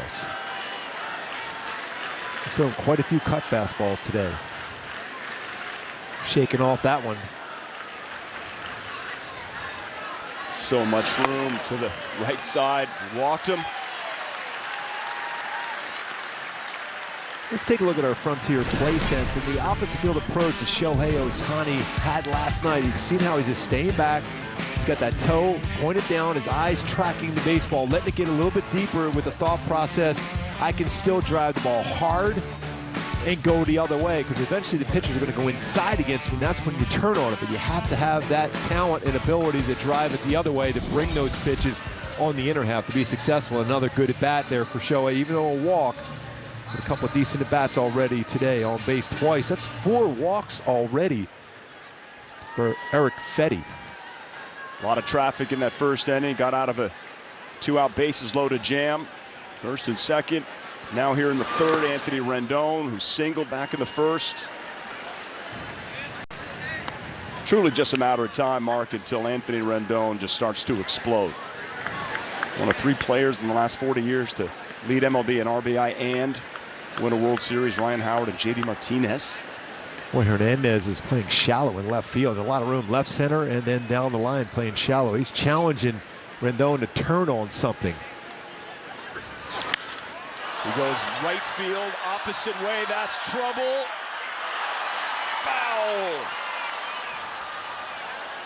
Boy, that's about as close as you can get. Eyelash. Hunter Wendelstedt calling that foul. Chalk definitely did not fly up from my vantage point.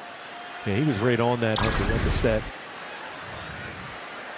You see that one just foul.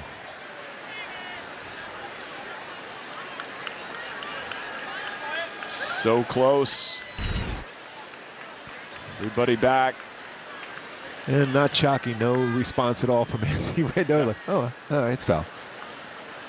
I got another pitch right here.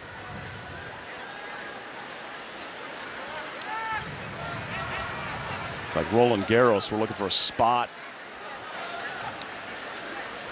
Go check the mark.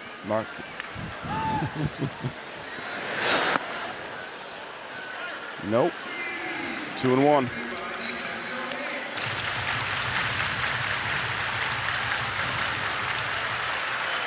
Angels down 1-0. Speed on the bases. If Rendon could get something in a gap, Halos could take a 2-1 lead.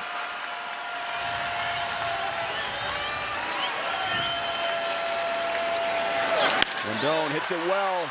Oh, what a play by Escobar. He got him 6-4. Boy, both shortstops today, excellent play. That's a Gold Glove winner. So the Escobar with his range. I mean, this ball was a rocket. It is by him, and a tough hop and a quick flip. The sound off the bat. And we're seeing both shortstops making great flips to second base for big force outs. He hammered at 101, Mark, and so a good at bat for Rendon. Just misses a double down the right field line by an inch or two. And then robbed of the hit and an RBI by Alcides Escobar. 2 down. Here's Jared Walsh.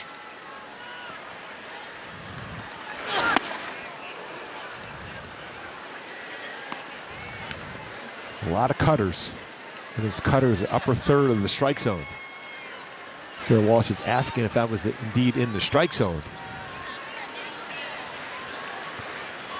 And that's when Adam Hammery says, well, you swung at it. 30% cutter percentage so far. And then another cutter. Hey, when you're a pitcher, Patrick, on your mound, when you have a hitter ask the home plate umpire if it's a strike or not, it's the best feeling in the world. That tells me, well, maybe he doesn't know the strike zone against me. He's not seeing the baseball well.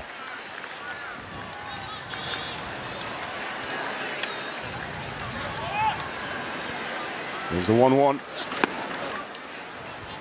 I always wonder how it helps a hitter if the umpire says yes or no. It's going to either make you feel good or bad. Yeah. He's got a lot of room in that left side of the infield, and he's been hitting the ball well that way.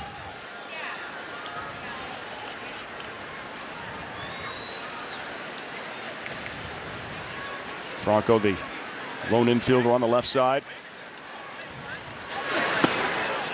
Drops that one in. Curveball for a strike. 2-2.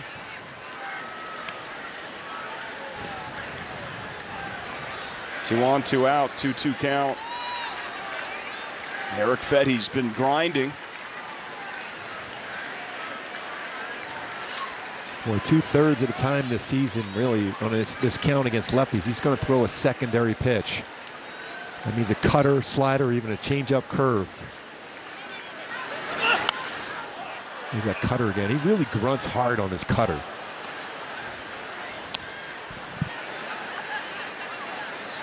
Right into the press box. Michael Araujo somehow missed it. Just to the booth over. Sorry, Michael.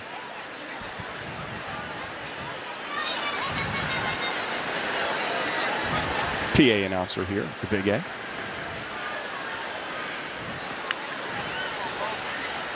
Two again. Good battle, some tough cutters. Have you noticed, we talked about when Lorenzen would kind of psych you out with a loud grunt as if he's throwing his sinker or four-seamer, but he'd throw you the changeup. Are we noticing any tells on Fedde if it's specifically a grunt on a cutter? Or his fastball so far. I didn't hear it on his changeup or his curveball yet. But definitely on this cutter, because that's a pitch. If you get around the baseball, it is flat, and you generally don't get that baseball back. Walsh ground ball right back to Fedde. We heard the grunt, and he got the out. Angels unable to crack the scoreboard.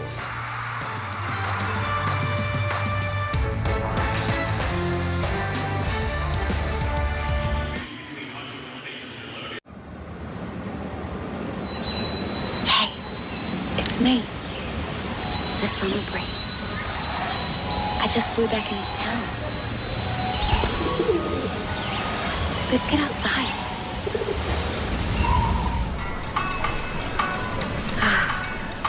Much better.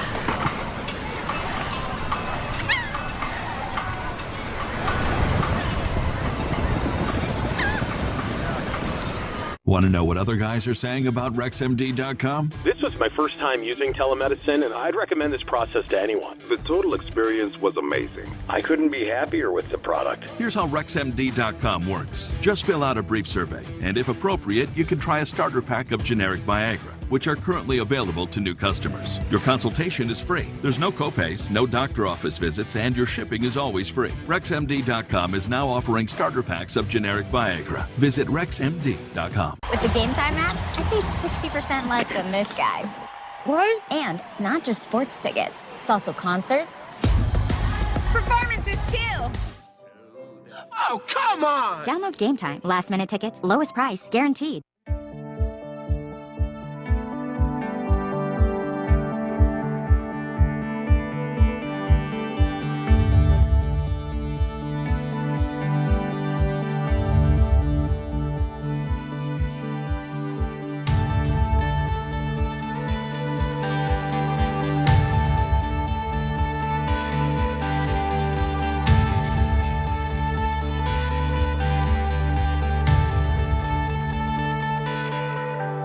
won, Gooby, the most by any pitcher. Swings and misses last season, 32 against America. Well, he had every pitch working that day. His 2- and 4-seam fastballs were solid, but his changeup and slider were unhittable. He even mixed in a pretty good curveball throughout that game. So when he's locked in, he's got as good a stuff as anybody in the game, Patrick Sandoval.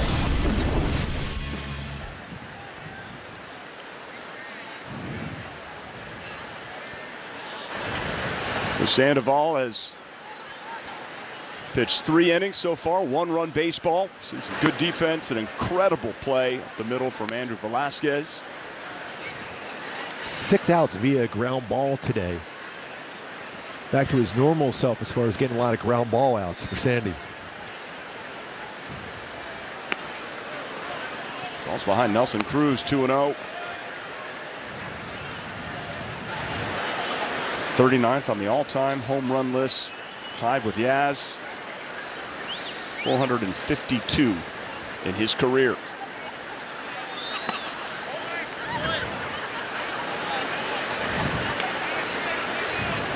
You can guarantee Nelson Cruz is not taken if this pitch is in the strike zone. 3-0.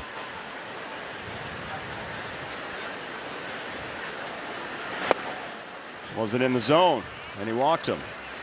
4 straight pitches, no opportunity to even swing and miss. So here's the Sultans of the swing and the miss. Sandoval most by any pitcher last year, and Ohtani this year back on the 5th, 29 whiffs. But you're most impressed that for Ohtani with the 10 swing and misses on the 4-seamer. Look at that, 19 in the zone. 19 in the strike zone. So as a hitter, your job is to bring pitches in the strike zone for success. Yet he had 19 in-zone whiffs for Shohei. That's how impressive he was against the Red Sox at Fenway.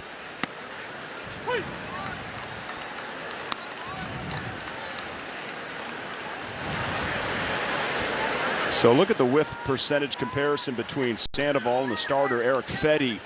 4th lowest whiff rate for Fedde, and they're 7th highest in the American League for Patrick Sandoval, just over 30%. So after the walk to Cruz, Yadiel Hernandez. Yeah, Sandoval with 3 walks today. Erick Fedde with 4. We're only in the 4th inning now. Second time he's walked Cruz to lead off an inning. 2nd and the 4th.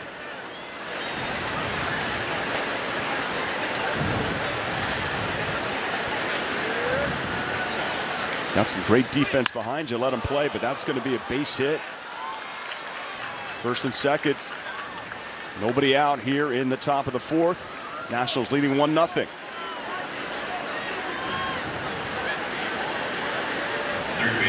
Brings up third baseman Maikel Franco, who hit into a double play earlier. And he's definitely someone that's swinging at the first pitch a lot and successfully. So far this season on the first pitch put in play, 8 for 12. That's a .667 batting average. Use that against him, get him out in front, soft contact and an infielder.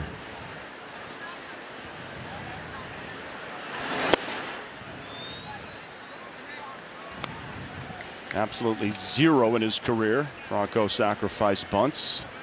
He's up there hacking. Angels have a shift on left side.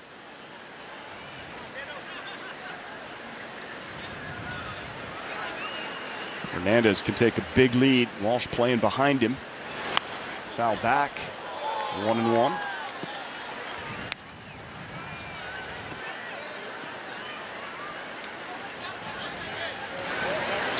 Game you kind of want to have if you're the Halos. You want to win this series.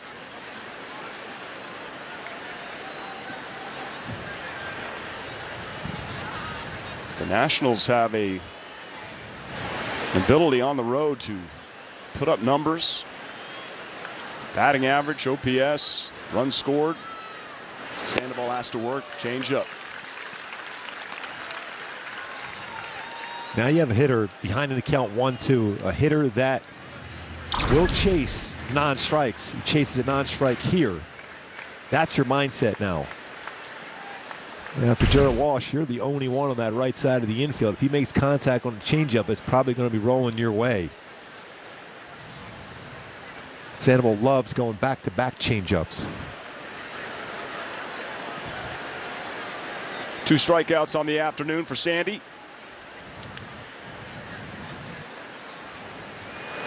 Oh, beauty. Make that 3 strikeouts. Franco goes down, 1 away. Boy, he came back with an even better changeup.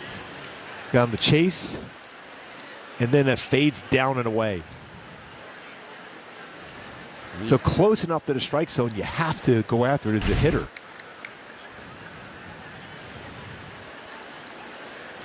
Lane Thomas, Nationals catcher, center fielder, struck out, top of the 3rd.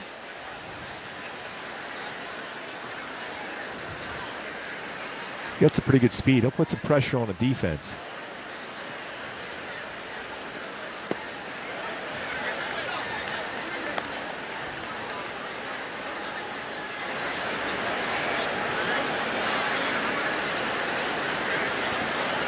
Now you know why Lane Thomas got the start today.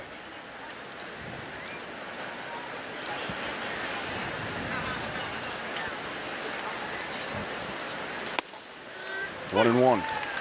Top of the zone with the fastball. Somewhere the Chicago Cubs are looking at that number, saying he's pretty good in the day.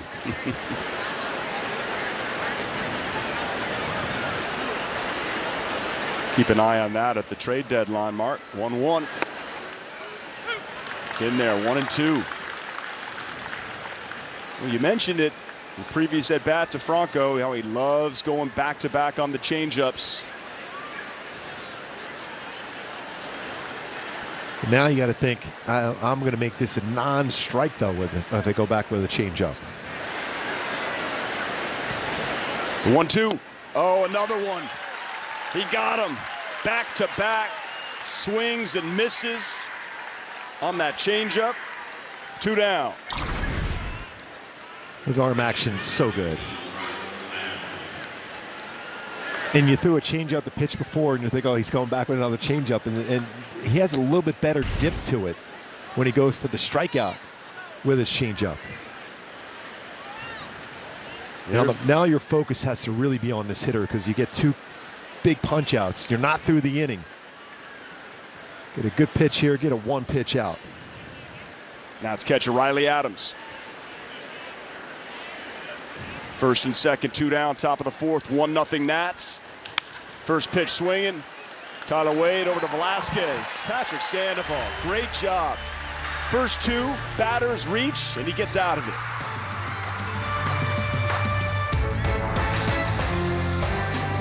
Getting outdoors is all about the experience, the thrills, the rides, the memories. We put that in a bottle.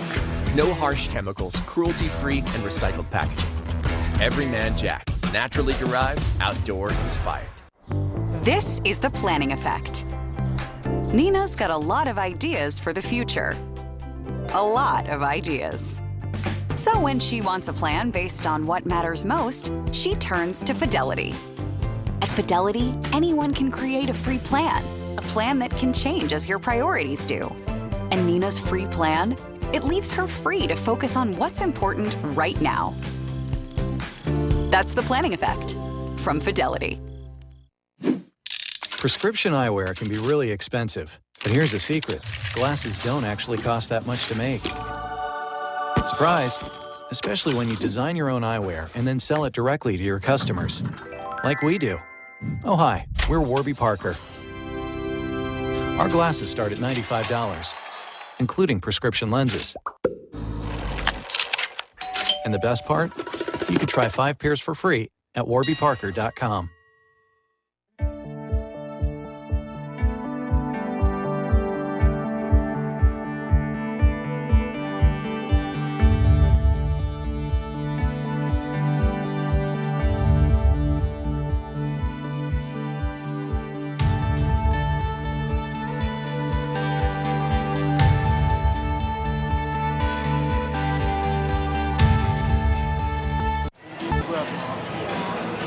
Welcome back to Angels Stadium. Happy Mother's Day to all the moms joining us on the telecast today and all the moms in the house today. We found one who's pretty special, Jay Wade, the mother of Tyler, Father Steve joining us as well. Steve and Jay, I know we were just talking about Tyler's multiple nicknames growing up, but he's been dubbed Captain Chaos this season. Should we address you as Mr. and Mrs. Chaos now? Yes, absolutely. Sure, why not? Wadester was the other one? Wadester, T-Bone. T-Wade? T-Wade. All right. I know this is very special because you guys are so close to Tyler now. Of course, he's been on the East Coast for the last handful of seasons. And you were just saying this is the first time in quite some time that you've been able to see your son play in person on Mother's Day. 9 years. It's been 9 years since I've seen him for Mother's Day, which is such a delightful thing to do. He's talked to us so many times this season about how nice it is to have his family so close. You guys are less than 90 minutes away, just down the road. How impactful that is for him, but for you guys personally, how enjoyable is that to have him so close? It's wonderful. Why is it so wonderful? You get to come up here every home game? We try to come out here whenever they're in town, at least twice a week. Yeah, it's a lot of fun to watch him play right here. We enjoy watching him. He's been a lot of fun this season. Tell us about T-Wade, T-Bone, Wadester growing up as a baseball player. Was he like how he is now, this energy, this boost, this spark for a team? He's always had that little swag. You know, we love watching him since he was 5 years old. He's never ever wanted to stop playing. He just loves the game. Dad, I know this is Mom's Day, but we got to get you in on this as well. What was Tyler like as a kid growing up playing baseball when you guys were shuttling him around everywhere, taking him to ball games? He was very busy. He loves the game of baseball, and I think it kind of shows. So his personality kind of fits the way he is, what you see in him. He's really enthusiastic about the game. How much fun is it seeing him here with the Angels? It seems like he's kind of thriving in this position, and he's been, you know, making some incredible plays out there this season. He's just been such a joy for us to watch and to cover. We still cannot believe it. It's just unbelievable. It's just unbelievable that how it all happened and how he ended up so close to us, all the way from the East Coast, now here. It's just been awesome. Did he get you a Mother's Day gift? A card, maybe? Sorry? Did he get you a Mother's Day gift? This is my gift. Oh, even better. Can't top that. Nice ball game watching your son. No. We'll do something afterwards, for sure. Enjoy it, Jay, Steve. I know you've got your other son, Kyle, in here as well. You were on your way to get a cold beverage. Go get one. Enjoy. Happy Mother's Day. Thank you. Erica, my one quick follow would be, Tyler always says if he's not 5 minutes early, he's 10 minutes late, or vice versa. He's always on time. He said he got that from his family. Is that mom or dad? We got to ask. Our guy Patrick in the booth is saying if he's not 5 minutes early, he's 10 minutes late. Did he get that from you guys? Oh. He's always been early. Yeah, super early, yeah. We're always early. Even when he's sliding into second base, Patrick. Yep, there it is. Okay, comes from mom and dad. It's always great to see that. That's the right approach to have. Gooby, I know that's you. Nobody beats you to the booth, that's for sure. And thank you, Erica. It's a happy Mother's Day to Jay Wade. How great was that? That was awesome. That was so fun to hear that. And also 9 years not seeing your son and now being able to be How here. cool is that she said the present being here at the ballpark today, watching her son play baseball. Now, Mark, your mom, you speak so highly. May she, of course, forever rest in peace. She could not stand watching you pitch. Or you're in the big leagues, and instead she would never go to a game. She would go to the church and light a candle. That was her thing. That was it. She couldn't watch it. There it is, Patricia and Mark. Patricia's my grandmother's name. So back in the old row home back in Fedde. Did she always go by Patricia, or did she have any other? No, she was Patty back in especially in high school. Patsy was my grandmother's nickname. So I'm guessing if Tyler Wade, who's on deck, is dubbed Captain Chaos, then mom would be commander-in-chief of all the chaos, I think. Been waiting to slide that in. A couple captains in a row up here. That's Captain true. Caveman and Captain Chaos. You got to get something going here for the Halos. Have to. Max Stassi struck out. And Erick Fedde has been good so far. He's been ready, Fedde. How often did he get that? Or steady, Fedde. That's a nice walk. And he wanted that one. He wanted that backdoor breaking ball. Yeah, he walked off the mound like he had it, but couldn't sell it. You know, there's a good action time now with Marsh at first, Tyler Wade at the plate for the Halos to maybe create a run opportunity. From what you've seen and the way that they're going to position Tyler Wade, they got the book. They know he's going to try to lay down a bunt. So Franco is trying to instruct Escobar how to play him. What would you put in the works here? I put a hit and run on because there's a lot of room on that left side of the infield. Something way you can punch it that way. See, he's going to pitch him away. And Marsh has good speed at first. We know how fast Tyler Wade is at the plate. If he makes any contact on the ground on that left side, if it's not hit directly at Franco, then it's going to result in a first and third.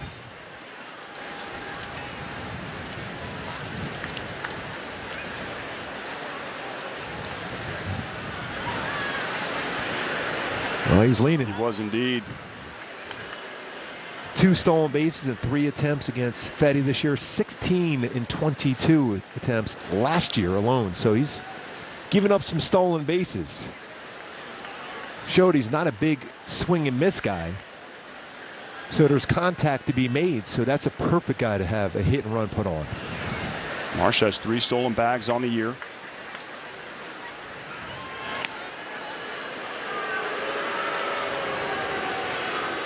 I know there's talk about going to, from 15 inches to an 18-inch, bag at second base, around the infield.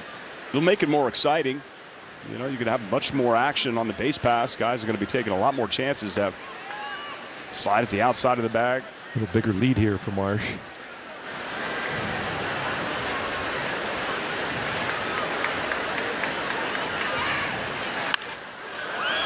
Trying to go the opposite way, 1-1. Then we hit that good shot right to right field that Juan Soto was able to run down his first at bat against him.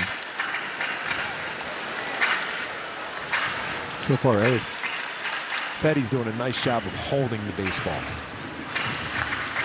That makes it more difficult to get a good jump as a base runner.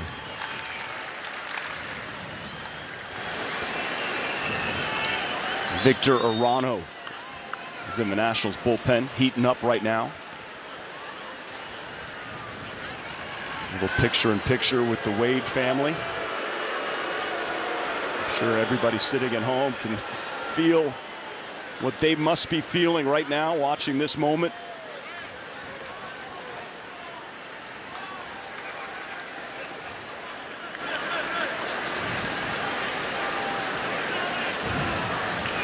Angels have been incredibly aggressive on the base pass. 18 stolen bases as a team.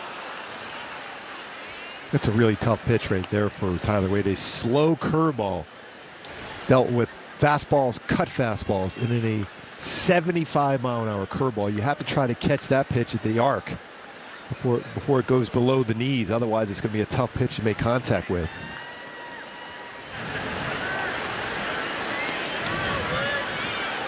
A great break on that curveball. Fedde's got it working here today.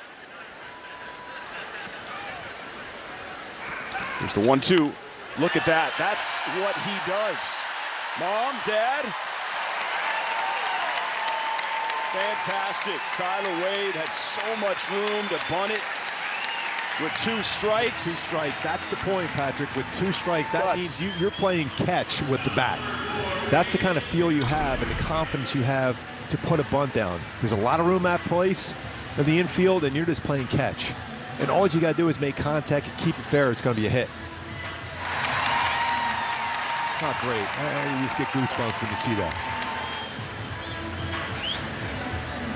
I know you say you just got to play catch, but you don't see anybody doing that on a 1-2 count. It helps on the pitch, too, he threw. Yeah. If you throw a 4-seam fastball upstairs, tougher. That was a pitch where you can get that one down. Jim Hickey out to have a chat with Getty. While we have a moment, here's a quick word from Hyundai. It's your journey. Own it in the Hyundai Santa Fe. So now Fedde's going to have to deal with Andrew Velasquez. Number 9 hitter Taylor Ward on deck. Angels trailing 1-0, bottom of the fourth. They've had chances, opportunities. They need the big hit. It's not out of the question you might see another bunt. This time from Andrew Velasquez.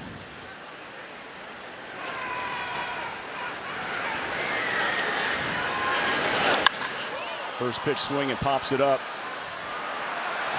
Lane Thomas calling for it, 2 away. So got under that one. Comes Taylor Ward.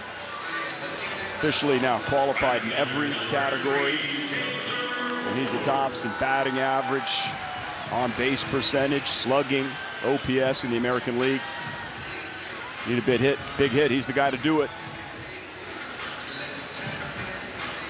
I thought Andrew might take a pitch there because you have a pitcher now that he's got a walk. He thought maybe that was a borderline pitch, and then you give up a 2-strike bunt hit. So there's a little bit of stress going on. You're hoping it somehow that Andrew Velasquez is swinging at the first pitch, and he did. He got underneath it, but you want a little bit of stress put on and maybe work the count. Bottom line is he made a good pitch, and Andrew was unable to get that one on the ground. Riley Adams. A wardrobe malfunction. Seems to have it all together.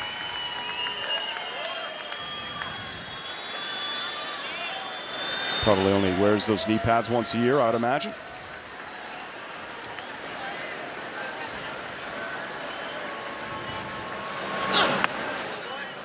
So there's the grunt on the curveball.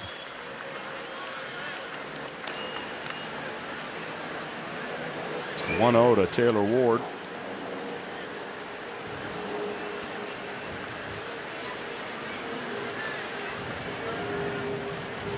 First and second, 2 down.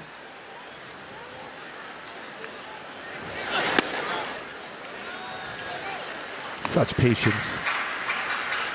Already a walk in the game for Taylor Ward. A lot of speed on the bases. Mike Trout on deck.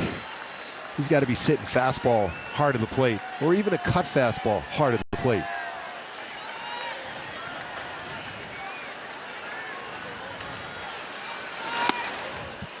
That one's in there, 2-1.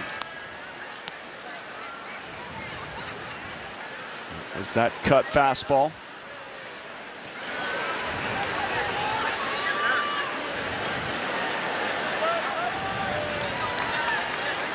Has to be a perfect pitch for Ward to offer at it. He liked that, but he swung right through it. Well, that was his pitch, too. He got away with that one. Fedde did on a cutter. So far, that's been a very effective pitch for him today. Juan Soto playing pretty shallow and right. Now moving a little bit towards the line. 2-2, and he got him looking. That cut fastball has been working for Erick Fedde in the National League, 1-0.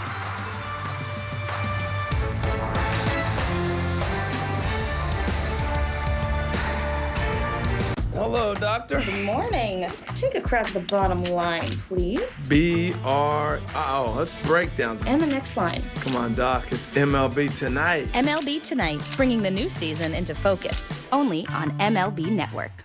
Hello, doctor. Hi, Doc. Hello, how are you? What's going on, Doc? Let's do this. Yeah, let's do this. Let's take a crack at the bottom line. I see it. Age. Oh, that's easy. That's highlights. And the next line. BRE breakdowns. How about the third line? LIV live look-ins. Perfect. How about this one? PL Placata. The analysts of MLB Tonight, bringing the new season into focus. Only on MLB Network.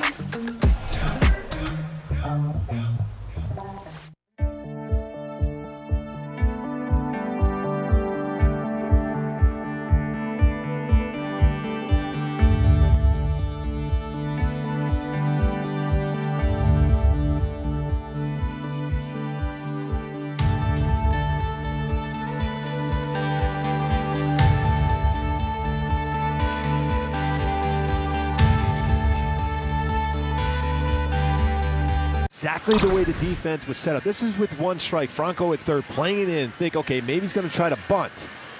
End up with 2 strikes, playing in the shortstop position with Tyler Wade. What does he do? He says, I'm going to play catch with the bat and just punch a ball right down that line. Otherwise, that's a normal ground ball right to Franco the way he was set up before that. But with 2 strikes, they take away the thought process of a bunt, and he gets the job done. Small baseball at its best, with mom and dad looking in after Erica had the interview. So cool. Unfortunately, unable to cash in, and Erick Fedde has a shutout working here so far. Patrick Sandoval has been pretty good as well. 1 run has come in. Number 9 hitter, Alcides Escobar. Seen some good defense from Velasquez up the middle. Incredible behind the back flip. It was the only run that came in on that Juan Soto fielder's choice. But Escobar took a hit away and an RBI from Anthony Rendon. Well, he was a big part of that successful run that the Royals had at shortstop. Some big moments, big hits. Played a year in Japan. Back stateside here with the Nationals. Changeup stays up, it catches the zone. 2-2. Really impressive top of the 4th inning mark from Sandoval with the back-to-back strikeouts on the changeup and then harmless ground ball just like that. Velasquez retires Escobar, 1 away. Get your red on and enjoy Angels baseball from the comfort of a suite. Entertain guests with all-inclusive packages. Just call 888-796-HALO or visit angels.com/suites. Mark Gubiza back. Patrick O'Neill, Erica Weston. This feels like this is one of those games. As you see, Cesar Hernandez check in with 1 away. Where you got to play, you got to catch the ball, you got to pitch the ball, and you got to find a way to score some runs to win a game. Yeah, you've had some chances.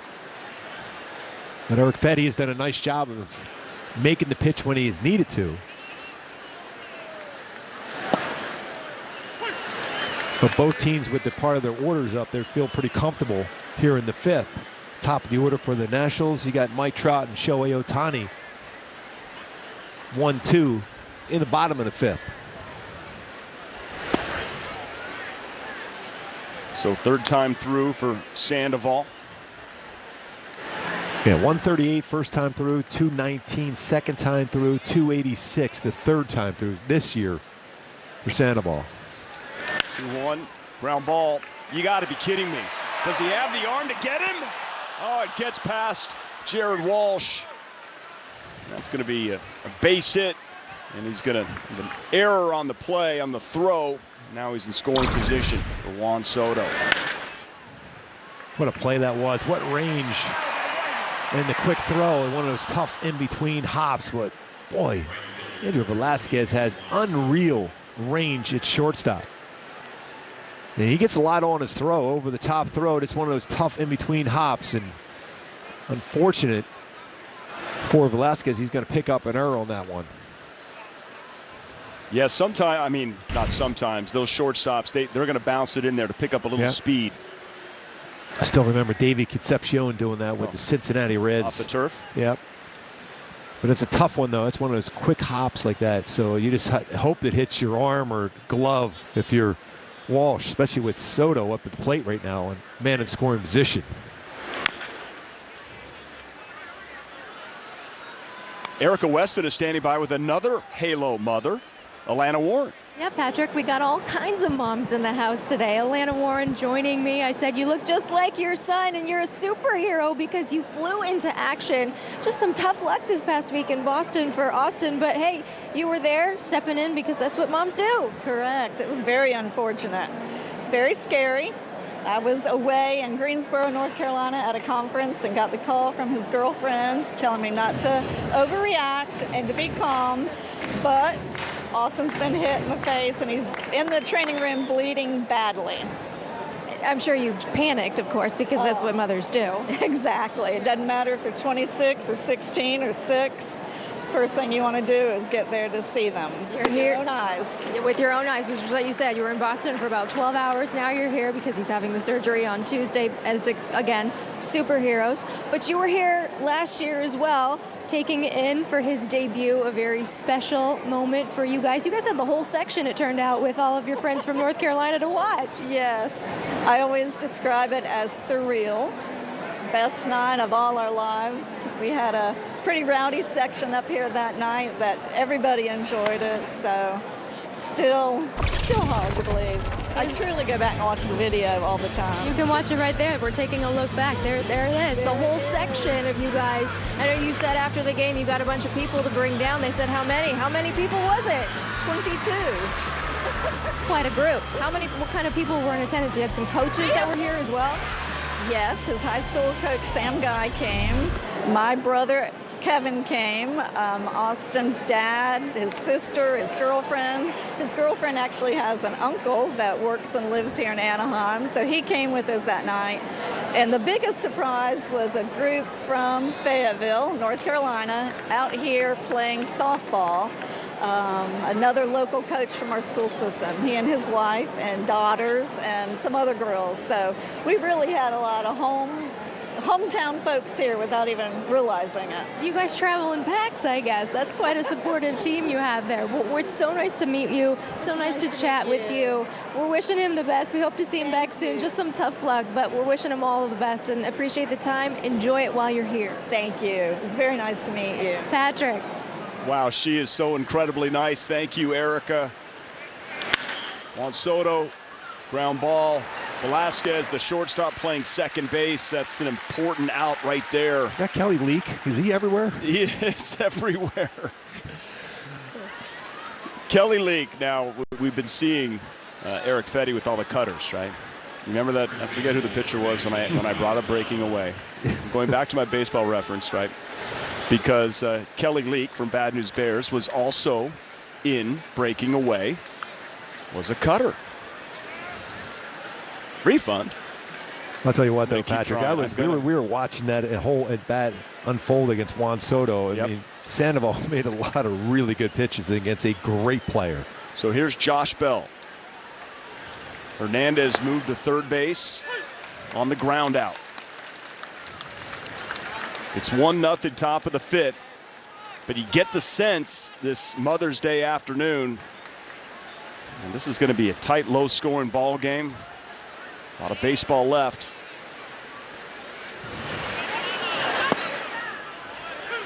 Twice now, back-to-back at bats against Josh Bell. He's got ahead of him, 0-2. I just would be careful with this batter right here. I think it's tough, though. You can't waste a pitch necessarily in the dirt with a man on third. You got to have a lot of trust in Max Stassi that you'll keep that baseball in front if you get him to try to chase something in the dirt.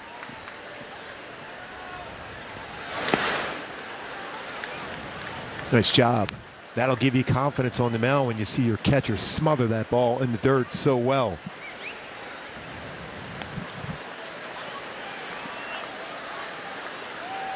So 1-2. I know you want to sneak that fastball by this big Josh Bell, don't you? Something up and in? No? What do you want? I think I left that little fade change up away. Okay. Go a little Rolling Stones, fade away.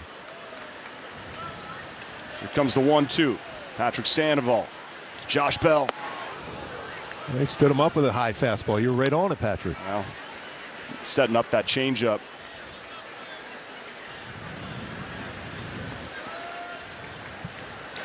We've got 4 strikeouts, all swinging. Already 9 ground ball outs today for Patrick Sandoval. That's season high as far as ground ball outs. The 2-2. Boy, late. That's somebody looking for a changeup late on a fastball. That ball was almost in Max Stassi's glove when he fouled that one off.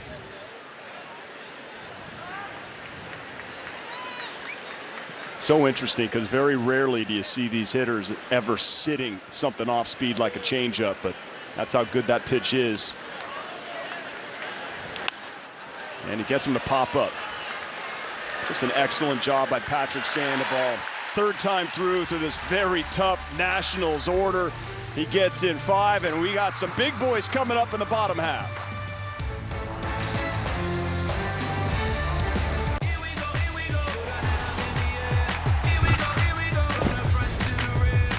Watch games and coverage all day, every day, your way on MLB Network.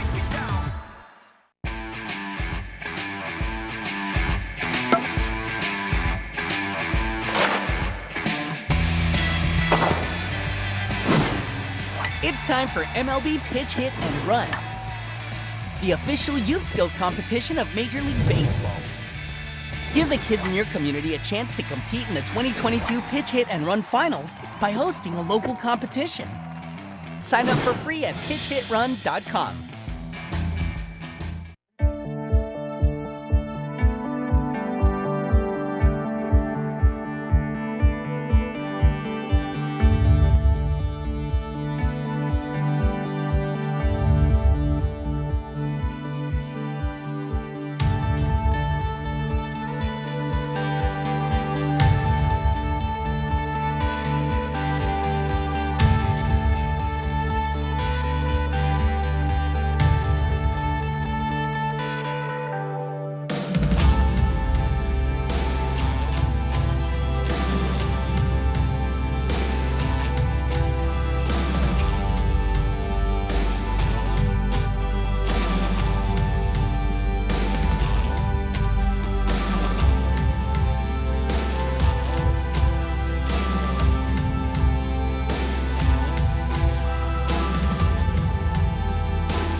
The Nationals up 1-0 on this Mother's Day. This series tied 1 game apiece. And the Angels need to win to remain in first place. Astros have won again. They swept a 4-game set over the Tigers. They've won 7 in a row, all square atop the division. Now Mike Trout followed by Shohei Ohtani and Anthony Rendon. And pitching very, very well is Erick Fedde. A lot of cutters. Drops in a curveball on Trout for strike 1. You know what I miss, Mark? I miss the most in this game so far is the cowboy hat. Yeah, it's about due.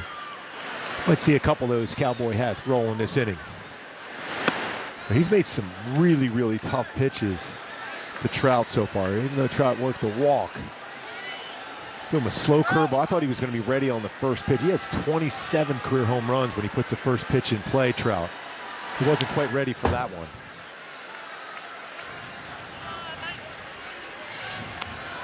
It's 2-1 now.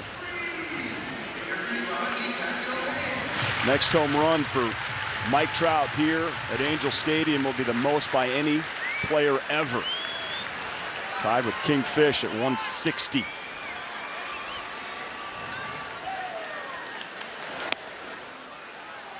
Just putting it out there. 3-1 again. Doesn't necessarily mean he's going to go right in the middle part of the zone. He's probably going to go fastball away. We went back to another breaking ball, just like the first pitch.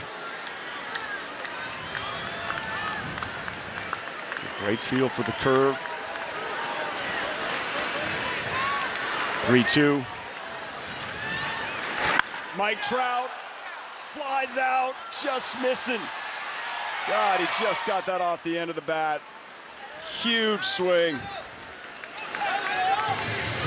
With Shohei Ohtani coming up, an opportunity to wish his mother a happy Mother's Day. Keiko and Shohei Ohtani. That's a photo that will stick with Shohei for life right there in that little outfit. Look at how cute this is. He looks exactly the same, Shohei. It's a great photo.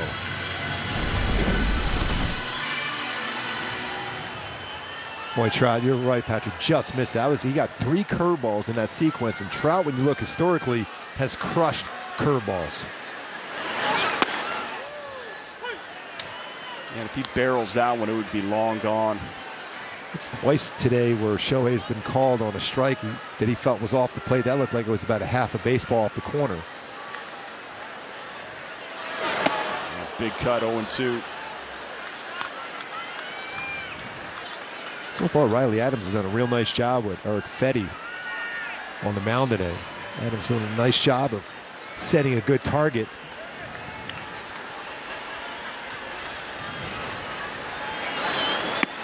Well, you see that target he's setting. He wants that ball down and away at dirt, and he threw it almost exactly where he wanted him to throw it. So these two have had a pretty good rapport, even though there's been some walks in the game for Fedde.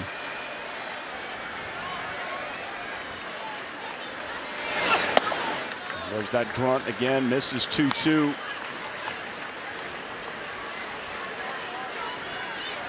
Juan Soto's almost back to the warning track in right field. They're playing deep in center and right.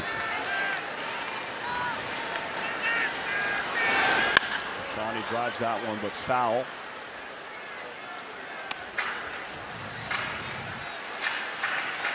Such quick hands, Mark, in all of baseball. He has hands as fast as Shohei Ohtani. Oh, Mike Trout definitely has those quick hands like that. But I know Tatis Jr. has hands like that. It is super, super fast. Manny Machado has some quick hands working for the Padres right now himself. What a season. 2-2. Oh, look, it was a double grunt. A grunt from Fedde and a grunt from Shohei. I agree. I was thinking to myself, that's got to be Fedde, but it felt late. Shohei is so due to square out the baseball.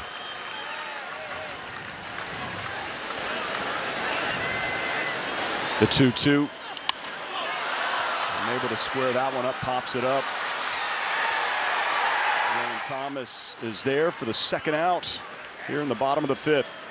Get your red on here at the Big A with the Coca-Cola Angels Family Fun Pack for only $44. You get 4 tickets, 4 dogs, 4 soft drinks. For more info regarding the Coca-Cola Angels Family Fun Pack, visit angels.com/funpack. Now this crowd here on Mother's Day, great crowd just waiting for something good to happen. Rendon hit a rocket last time up with a force out.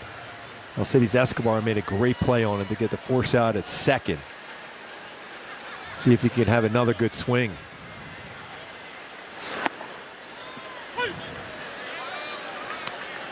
Takes the fastball, strike one. Yeah, that at bat. It was a chance for the Angels to tie it up. Rendon just missed a double down the right field line, and then Escobar with that force out. Tremendous play.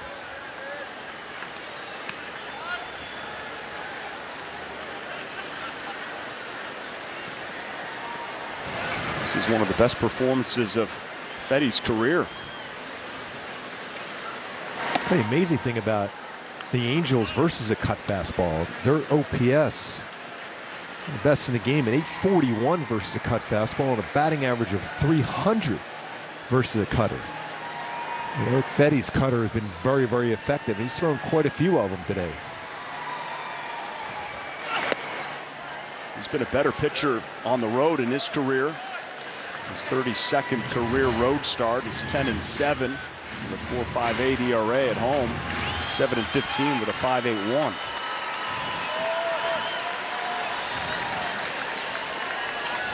Good count here for Rendon. Another curveball for a strike.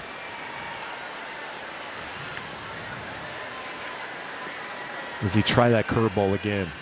Did Rendon to set him up for that one? Well, he did. Rendon, Josh Bell is over. Does he have it? He does. Got some help from Erick Young Jr. He had room. Fedde threw another inning.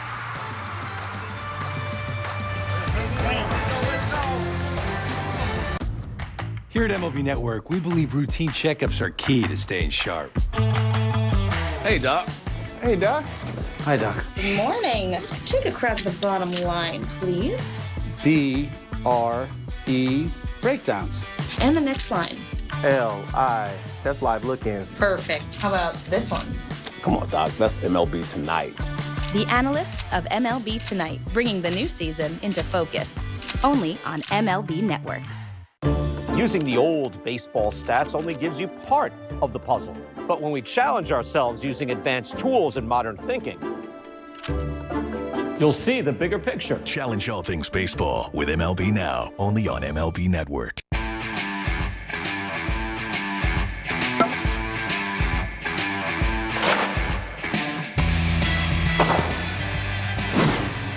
It's time for MLB Pitch Hit and Run, the official youth skills competition of Major League Baseball. Give the kids in your community a chance to compete in the 2022 Pitch Hit and Run Finals by hosting a local competition. Sign up for free at pitchhitrun.com.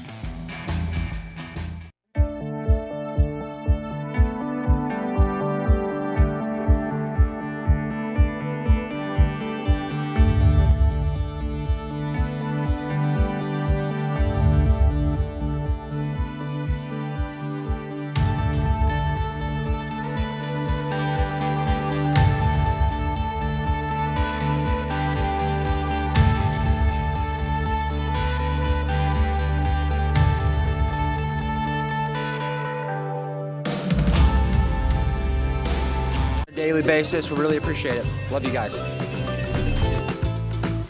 It's a nice sentiment from Jared Walsh alongside Mark Gubicza. If you think about any sport, right, these guys make it to this level. It's like less than 1% really, but without the moms, all those trips, all those hours in the car, they don't get here. I've said even earlier today, they are the rock. They are the foundation of the family of moms. They really are. I mean, all the the trips you mentioned, taking you to the games, and just that love they give you. The support, the support, which is so meaningful. Into the Angels dugout. Saw Chad Wallach, the Kurt Suzuki on the IL, also a Cal State Fullerton alum. Expect to see Wally here soon. Make his Angels debut. 0-2 to Nelson Cruz. 1-2. Once that four-seam fastball up a couple times today and hasn't got the hitters to chase that yet. I was going to say, I mean, he's lost Nelson Cruz, who was led off the second, the fourth, here the sixth on walks. He has him 1-2.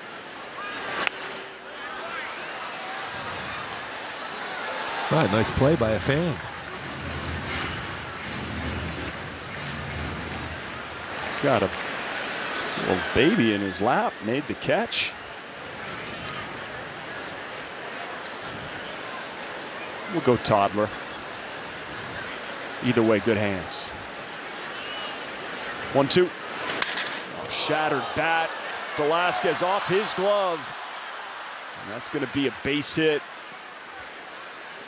Not sure if Tyler Wade would have been able to make that play if it had gotten past Velasquez. Either way, it had eyes. That was almost like playing stickball. That had a different spin to it. Oh. Everyone's sliding on that one. All because of the different spin on the baseball. Bat shattered. Just off the glove. Looks like Tyler got his foot caught in the turf. Fell awkwardly. Glad he's okay, but Nelson Cruz 2 walks and a single, 2-run homer last night, and goodness, we might need a superhero here. Feels like that's a couple times he's shattered his bat today. Yeah, that's right. Remember, he was left with just the handle in his first at bat.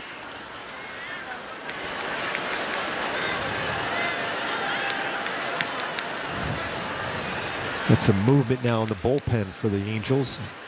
Sandoval up to 93 pitches. Yadiel Hernandez is 1 for 2 as Mike Myers is heating up.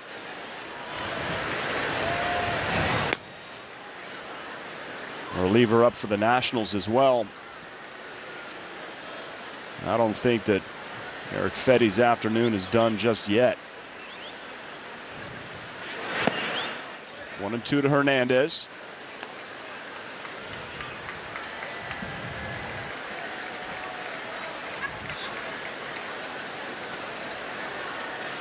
Overall, have to be very happy with the performance here from Patrick Sandoval. Definitely continues to improve.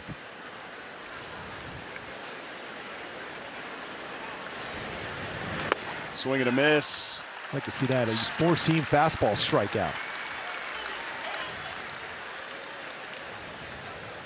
Fifth strikeout for Sandoval. Swinging. Mostly on the changeup, the off speed. Fastball gets him.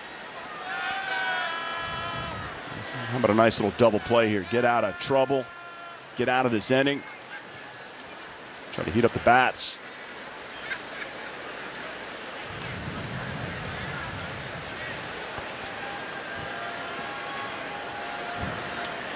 Halo shift. Franco to the left side. He's 0 for 2. Hit into a double play to end the second. Boy, he's up there hacking first pitch.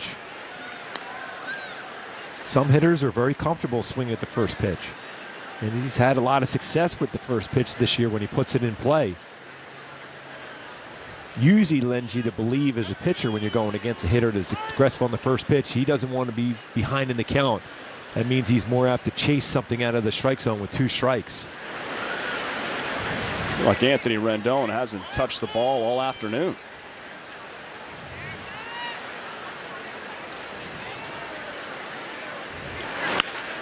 Oh, beats the shift. Unreal. It's going to be a base hit. First and third. Just flared that. Nobody there on that side, and the right side of the infield for the Halos with the shift to the left side. Without that shift, that's just a normal pop-up and 2 down. Well, he got in on him pretty well, and then you could see he was already pulling off the baseball, just happened to hit it where no one was at. They're the frustrating ones. This is where, for Patrick Sandoval, this is how you grow as a pitcher, because that's a frustrating hit. You're down 1-0. That has normally no business being a hit, but ends up being a hit. So see what kind of pitch you can make to see if you can get a ground ball at an infielder for a double play, or eventually maybe a pop-up or strikeout. That had a 17% hit probability. I'm surprised it's that high. That one's hit well right field. Taylor Ward going back. Nelson Cruz is going to score. It's a sacrifice RBI for Lane Thomas. It's 2-0 Nationals. His approach was to try to get something in the air, and he got a pitch that he could hit in the air. The fastball up, or a changeup up, I should say. A pitch he could hit in the air, not on the ground. If that changeup's down, that's a shot at a double play. It was elevated, and he did exactly what you're supposed to do as a hitter. Hit it in the air and got the job done. Yeah, he got it done, but still frustrating, certainly for Patrick Sandoval. About to throw his 100th pitch. Second earned run.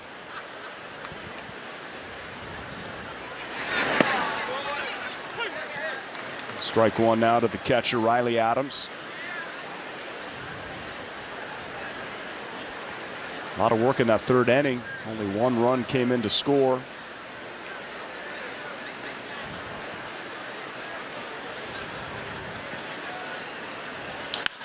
Ground ball base hit for Riley Adams. So first and second. 2 outs here in the top of the 6th. Sandoval north of 100 on the pitch count. I wonder if Joe's going to go down to the bullpen. The righty here. Alcides Escobar is due up. Joe Madden is calling for the righty. Patrick Sandoval unable to get through this 6th inning. He has given his team a chance to win here this afternoon. He should hold his head high, but that's a competitive young man. He is frustrated. We have a pitching change, and we'll be right back.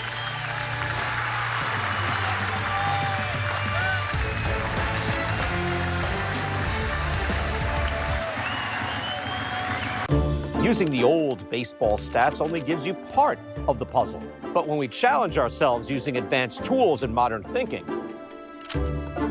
you'll see the bigger picture. Challenge all things baseball with MLB Now, only on MLB Network. Today, I consider myself the luckiest man on the face of the earth. Jackie Robinson, 13 home runs into the left field stands. Here comes Roger Maris. There's a new home run champion of all time. I don't believe what I just saw. Cal Ripken Jr. has reached the unreachable star. This crowd on its feet and in unison. This one has a chance. Home run! Mike Piazza! The Boston Red Sox are world champions. Welcome to the first night of MLB Network. Number 600 for Jim Thome. That ball is gone. 106. That would be a new record. It is caught. Oh, what a catch by Mike Trout. The Cubs have finally won it all. The Atlanta Braves are world champions.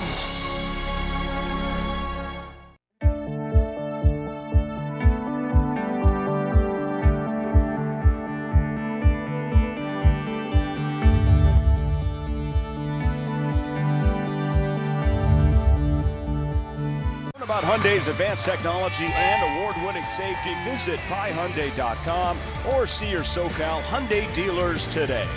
Buy Jack in the Box. Try Jack in the Box popcorn chicken combo for $5.99. Get it classic spicy or 50-50. And by Heffernan Insurance. Happy Mother's Day to one and all. We got ourselves a pretty good game, entertaining game. Offense has yet to click for the Halos.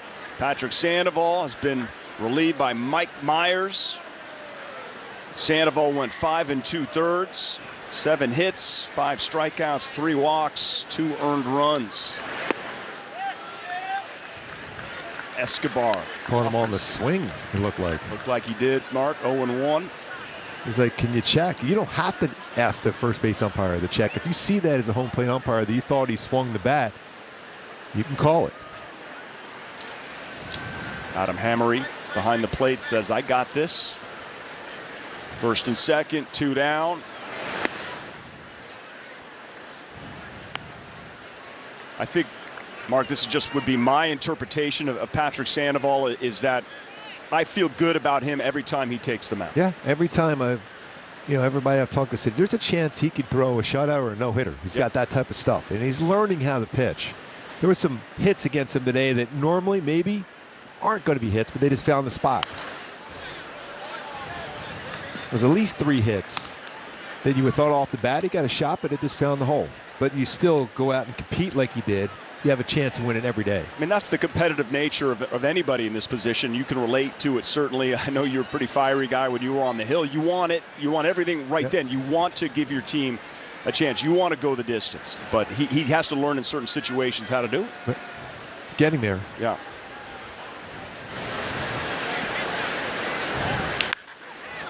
And that one was hit well. Just missed down the line. Escobar thought he had extra bases. Let's remember that and not do that again. Yeah, you just make a quick adjustment. You see Mike Myers walking the back of the mound. Knew he got away with a mistake. Then you make a quick adjustment. Get your arm in that proper position. See if you get an aggressive hitter to chase something off the plate down and away. Myers inherits 2 runners. A little pop up. Can anyone get there? And it goes into the Nationals dugout. That was just in no man's land. Myers and Stassi going over the signs. 2-0 Nats, series finale.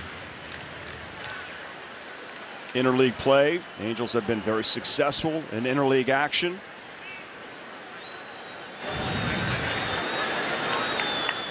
Three and 1 so far in the season. Play the NL East this year. And the Freeway Series, of course. The 1-2 to Escobar. Next year, get to play every team in the National League. Sometimes on the road, sometimes at home. I think that's great for baseball fans. 100 for fans that might not ever get a chance to see, Shohei Ohtani in Denver. And then you see some BP outside there again. Just got a piece. Ran a 4-seam fastball at 95.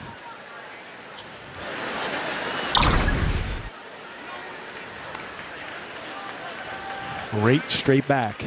That'll wake you up watching the game. Yep. It's tough not to flinch if you're a fan. Also, and it's believe me, every time. I'm still flinching all the time. Trying to figure out what pitch to go with here. Going through different signs. Myers, it's a big pitch. You got to keep it close here. Into the 6th inning, already down 2-0. Franco at second. Line drive, base hit. Mike Trout is there. They're sending him. Desar sending him. Trout unable to hang on to it, but a play at third base. Rendon is there. He gets Adams, but the run is going to score. So that run will be charged to Sandoval. And it is 3-0 Nationals. We head to the bottom of the 6th.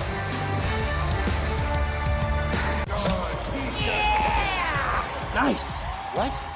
With the Game Time app, I pay 60% less than this guy. 60%? Game Time finds you the best last-minute deals and guarantees the lowest price. Download Game Time now.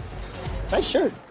Want to know what other guys are saying about RexMD.com? This was my first time using telemedicine, and I'd recommend this process to anyone. The total experience was amazing. I couldn't be happier with the product. Here's how RexMD.com works. Just fill out a brief survey, and if appropriate, you can try a starter pack of generic Viagra, which are currently available to new customers. Your consultation is free. There's no copays, no doctor office visits, and your shipping is always free. RexMD.com is now offering starter packs of generic Viagra. Visit RexMD.com.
This Mother's Day, join MLB and Susan G. Komen in the fight against breast cancer. Scan the QR code displayed on your screen to learn more.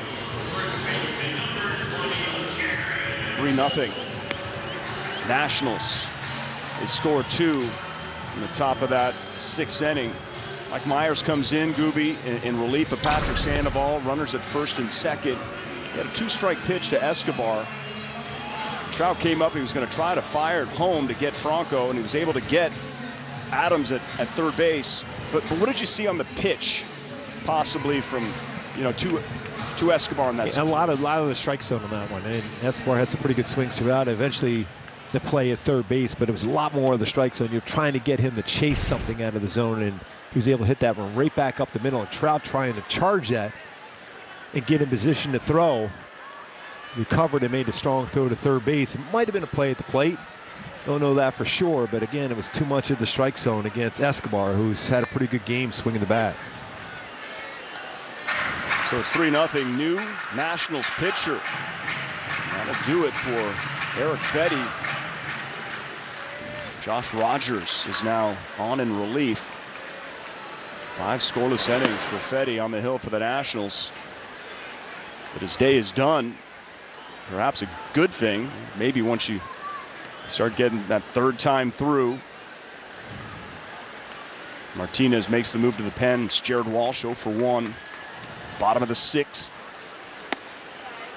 Boy, lately Jared Walsh has had some good success against left-handed relievers.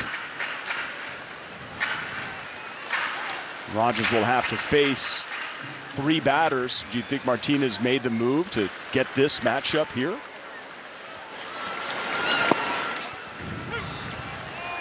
And also you have Marsh in there and Wade, so you have some lefties. Design is to make sure with the lefties, you're going to force the Angels at least have to bunch some hits together instead of some power swings against a right-handed pitcher. Well, that's going to find the outfield grass. Jared Walsh against the lefty. Leadoff single. He just keeps his hands back now. You're seeing a lot more confident approach for Jared Walsh against the lefty. That baseball is getting towards the middle part of the plate and he's just trying to punch that in play.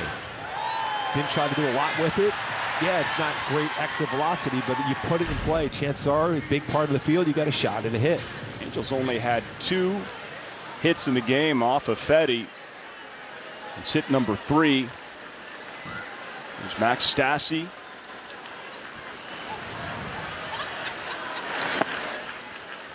Angels have to score this inning, you would think. Let's get some momentum. Get a little feel. And what, Max Stassi was not going to move out of the way of that breaking ball down and in. He was going to wear that off his foot just to get some traffic on the bases if he had to. Rogers falls behind Stassi 2-0. We'll throw a fastball, slider, changeup.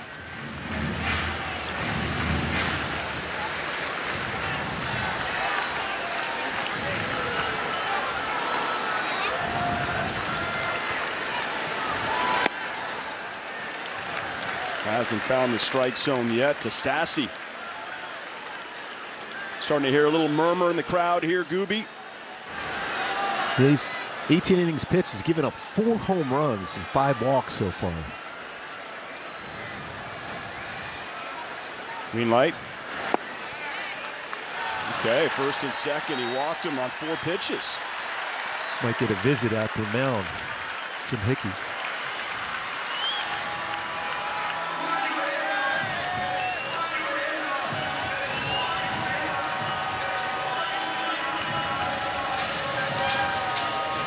So as Hickey pays a visit to Rogers, we look back to what Brandon Marsh did last night. That was dead center field, and the sound off the back was something special. And if you look at the pitch location of that one, it was lower part of the strike zone where he's got a lot of power the other way. A lot of energy Brandon Marsh will bring. He just has to bring that pitch to the lower third. We've seen pitchers trying to elevate against him. And like most left-handed batters, not easy to make consistent contact up there. A lot of teams were doing the same thing with Jared Walsh. He did a nice job of starting to bring it down. You're seeing success from Walshy. See if you get that going.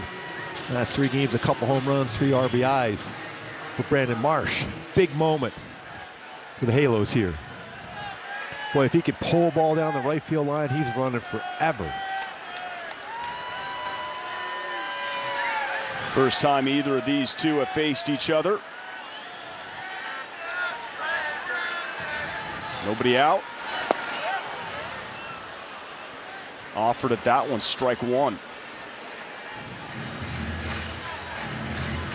You like the thought of a sacrifice here? No. I think he was on button on his own on that one. Because to give up and out, you're down by 3.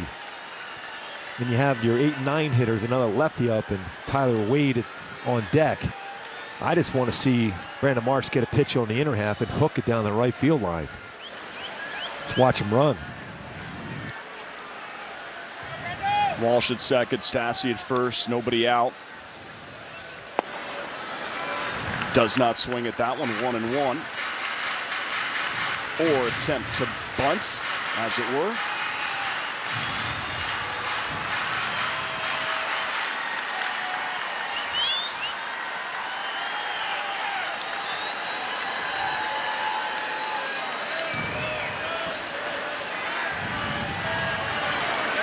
And he is sacrificing. Runners advance, second and third. 1 out, sacrifice bunt. Down 3. He's up Tyler Wade. I think if you're the Nationals, you're okay. 2 runners in scoring position for an out. This point of the game. Look at pinch hitter now. Jack Mayfield is going to pinch hit for Tyler Wade. Now it's Davey Martinez going to go down to the bullpen. Rogers faces the minimum 3 batters. Chess match happening here. Runners 0 for on the afternoon with runners in scoring position. And they got a big opportunity coming up in this game. Down 3, pitching change. We'll be right back.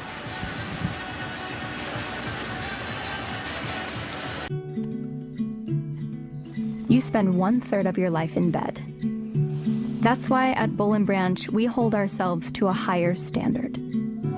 Our bedding is 100% organic, toxin-free, and fair trade certified. It makes a difference you'll feel and offers a better way to live in this world. Start with our best-selling signature sheets made to get softer with every wash. Visit bullandbranch.com.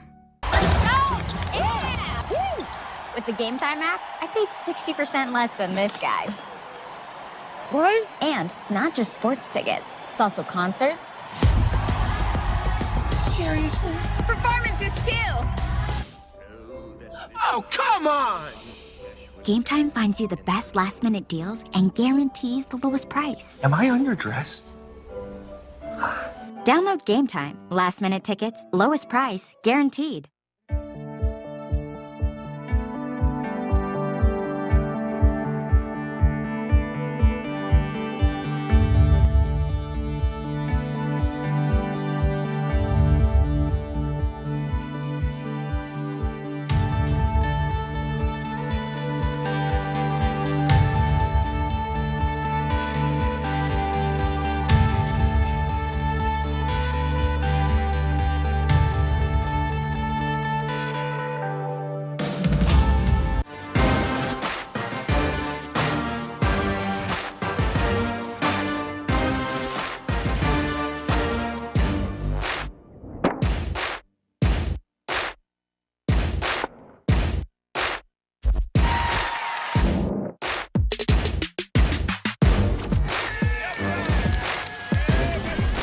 Halos have a great opportunity here. Bottom 6, trailing the Nationals 3-0 on this Mother's Day. Mark Gubicza, Patrick O'Neill, Eric Weston, thanks so much for being with us. Now, Kyle Finnegan, Gooby is in for the Nationals, 30 years old, from Detroit, Michigan.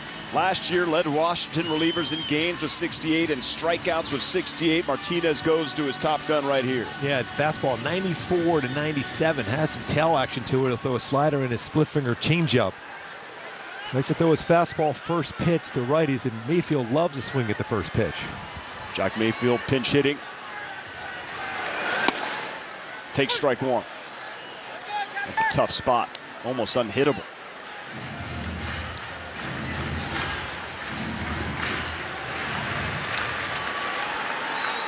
Finnegan's first action against the Angels.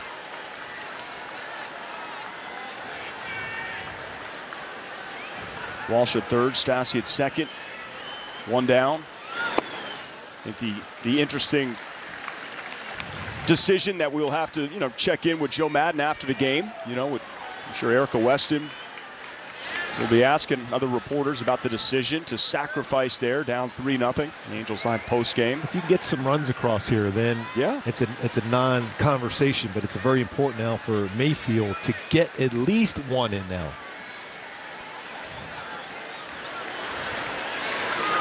Mayfield goes the other way, and he delivers. That's going to score Jared Walsh. Here comes Max Stassi, and the decision pays off. It's 3-2. Captain Jack. We salute you on that swing. That's staying back. That's trust in your hands. Straight down the right field line. Picking up a couple stakes. Captain Jack. Fastball, look how you shorten up. That is an outstanding approach. You're looking, as a hitter, I'm getting 1 run in. Instead, you get 2 in. It finds a hole there by the line, drive it in 2. Just like that, you got a ball game down by 1. With speed at the plate. And some speed at first. Erica can feel free to ask Joe the question now also, though, because he's brilliant. Small ball pays off. You just don't see sacrifice bunts in the big leagues that much anymore. Crowd wakes up. Whole new ball game, 3-2. There's Andrew Velasquez, 0 for 2. Remember, he came up back in that 4th inning with runners at first and second. 1 out. Swung at the first pitch, popped it up. What a way to respond right back after the Nationals scored 2 in the 6th to come right back. Walshy, just a little flare into the outfield, and then a walk, a 4-pitch walk. Max Stassi, finally one of those walks came around to score. 6 walks in the game for the Halos at the plate, so patience, and finally one scores. Off the tough reliever, Finnegan. Mayfield going the opposite way with the pitch. And you just love that chess match. You know, going to the bullpen, bringing up the pinch hitter, bringing in the other reliever. It's old school baseball. It's a lot of fun.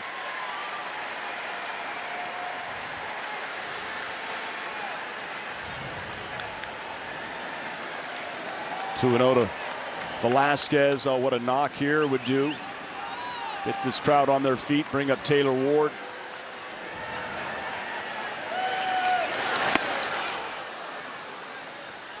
Talked to Langer about this, how you have, you know, Velasquez, how the defense is shifted for him to pull. You know, how that is just for a lefty at the plate 50% of the time, if not more. You're going to see teams employ a shift. But it is surprising, especially against Velasquez, but you could see by that type of swing, he's trying to pull the baseball. If he lets it stay a little bit lower in the zone and just punch the ball that way like Walsh did and like Mayfield did, he's going to get a base hit to the left side. Jack might have been leaning just a little bit. Finnegan checks on him, he's back. Yeah, it's the prototypical hit and run count, but you have a pitcher that has swing and miss in his game, though. And Finnegan, he throws the ball hard. Not easy to put a hit and run on him. 10 strikeouts and 9 2/3 coming into the game.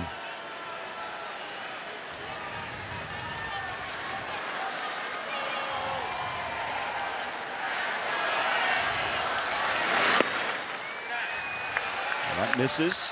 3-1. Sounds odd. The hardest thing to do when you're a pitcher, when you see something square around, it's not like you aim the baseball. No rhyme or reason, or maybe that was just me. But you throw that pitch out of the strike zone so often when you see a batter do that. Remind me the next time I face you to square around a bunt. You might get hit, though. Okay, never mind. He was hacking 3-1. Fouled it back. It's a 3-2 count. What an incredible defender Andrew Velasquez is. I think going forward, he's going to get a lot of playing time. His thought process at the plate has got to be line drive, ground ball. If he turns on one and hits one a long way, so be it. But he's got to utilize his speeds and how quick his hands are. We know how quick his hands and how strong his wrists are in the field. Have that approach as a hitter, hit the ball and line it on the ground. The 3-2 up the middle. That's going to be a double play. Unbelievable. 4-3 double play ends the threat for the Halos, but they score 2.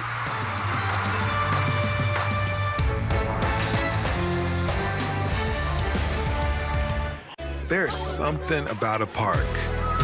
The swings, the slides, the dogs. You can throw your food and wear it proudly. It's where showing off is encouraged, even if it doesn't always work out. So, you in?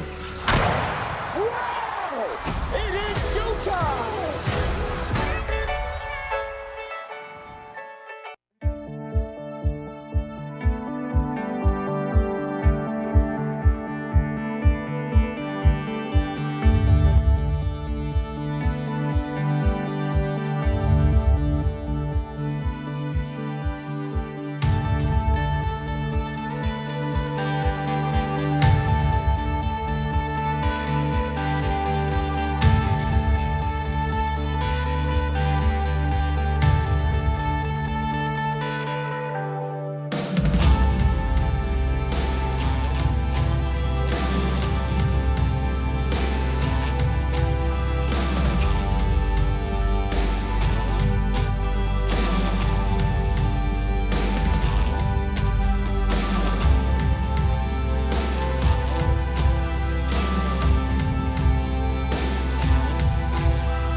once again from all of us and to all of you watching, and to those moms who are about to become moms, a special congratulations to the Tepera family. This was Friday night after the game. Ryan and his wife Chelsea expecting their first bundle of joy, a baby boy with all of his teammates in attendance. Had a night after the game on Friday. Tepera pitching a clean 7th, getting to see that he's having a baby boy with his wife Chelsea. He said they talked about the gender reveal, how they wanted to do it, who was going to swing the bat. They said they wanted to change it up a little bit, do something different, have Chelsea swing the bat, and Patrick Gooby, she did not miss. No. Congratulations to the Teperas. That's fantastic to see. That was Erica, a great thank swing, you. by the way. Great. And you see the shock on her face? She was not, I don't know if she was expecting a boy, by the way, but that was great. And I know Erica had that interview. I'm sure Bally Sports has posted it. If they haven't, they should. That was on our Angels Live pregame show. Fantastic job there, Erica.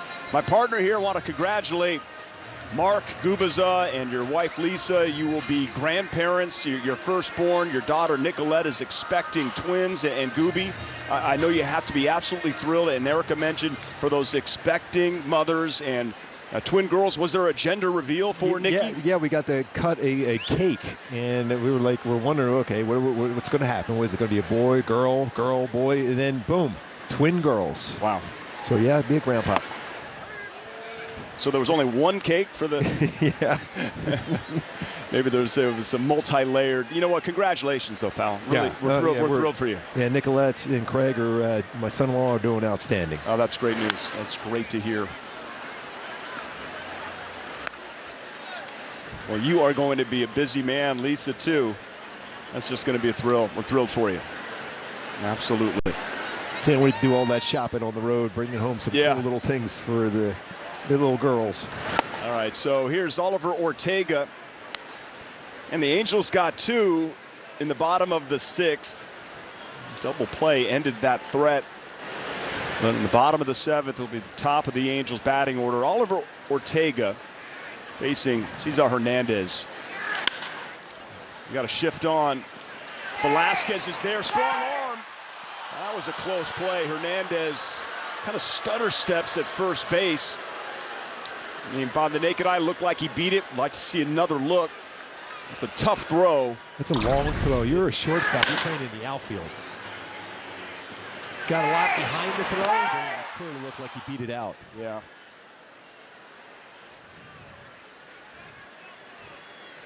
Especially as a shortstop playing that position, we saw Fletch doing that quite a bit. I mean, it's a long throw.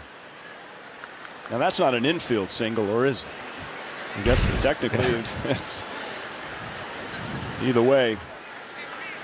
Leadoff man for the Nats is aboard. It's Oliver Ortega. Has been pretty good indication, Patrick, what Joe Madden thinks of it. It's a high leverage spot. That's exactly where I was going, where you have Tepera, who we just talked about, and Aaron Loup, but Ortega has been that guy to kind of bridge the gap to get to Tepera and Loup. I know Archie Bradley's on the IL, so I think that this is that spot Ortega kind of fills.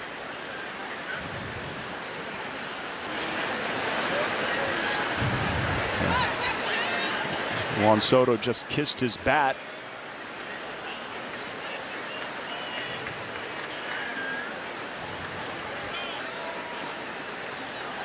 Soto is 0 for 3.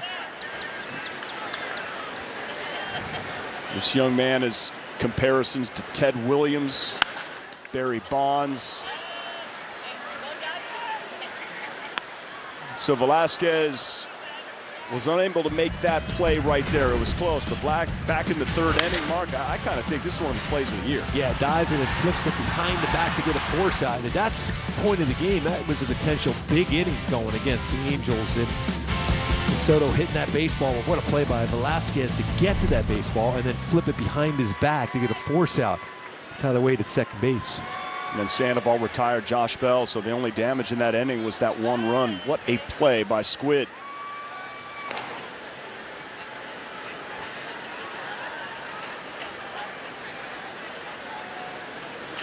I would not be surprised, even though you have Juan Soto at the plate. Hernandez can run a little bit, and he's sensing that he can get a little bit bigger lead when you see a pick-off throw like that from Oliver Ortega.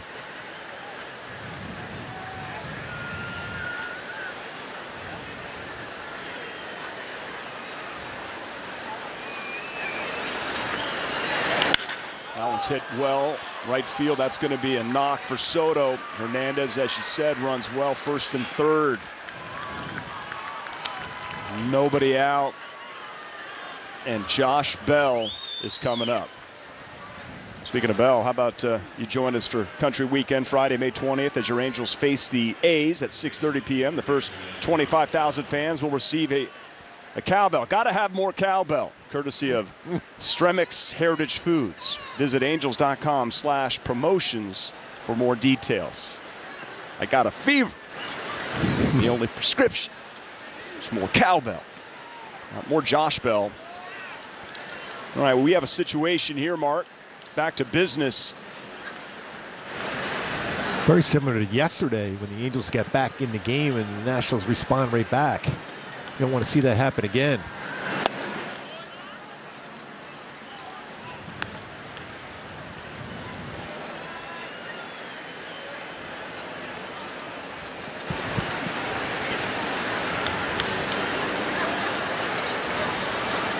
Momentum has shifted right back the other side of the field in favor of the Nationals.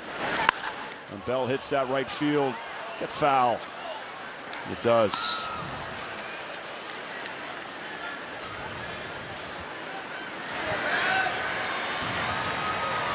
Former Pirate, free agent season here with the Nationals. He has rolled into 7 double plays. You're trying to prevent a big inning right here. You'll take that double play, especially the way the infield's set up. They're willing to give that run for a double play. You get 2 strikes, well, then you change your philosophy. You try to get a strikeout.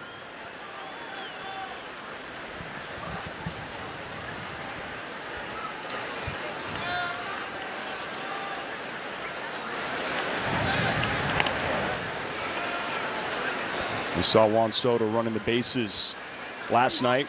The stolen base. He tagged up. He's got great speed. We've got arms in the outfield too, and Ward, Trout, Marsh. Tremendous speed at third. And Hernandez, chopper, foul. So 1 and 2. So you look for the punchy here. Yeah, because you have a swing and miss curveball. Oliver Ortega.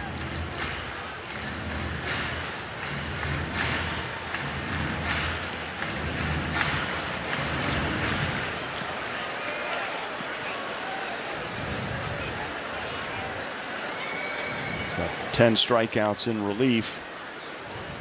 Low 1 ERA.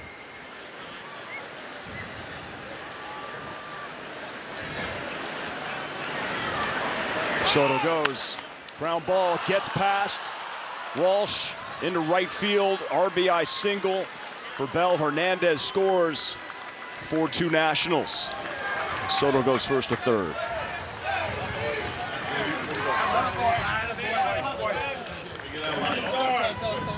Got a curveball a little bit more of the plate. He was able to drop the barrel of the bat and got it by. Walsh inside part of the plate, curveball. Soto on the move, just gets it by Walsh at first. So still nobody out. Runners at the corners. Matt Wise comes out. And the bullpen for the Halos is busy once again. 4-2.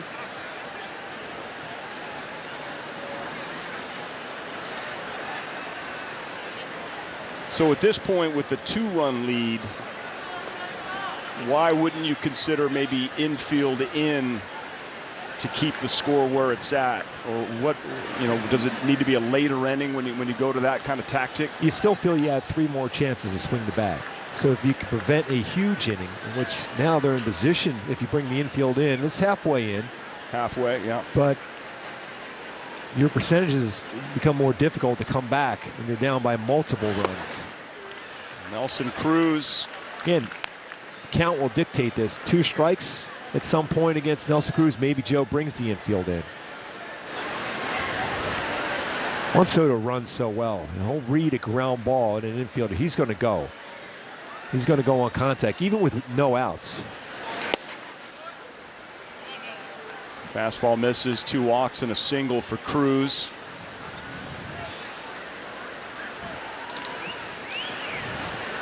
Angels will have the top of their order in the bottom of the 7th come up. Ward, Trout, and Ohtani. The series tied 1 game apiece. This is the decider. Tampa comes in starting tomorrow for a 3-game series.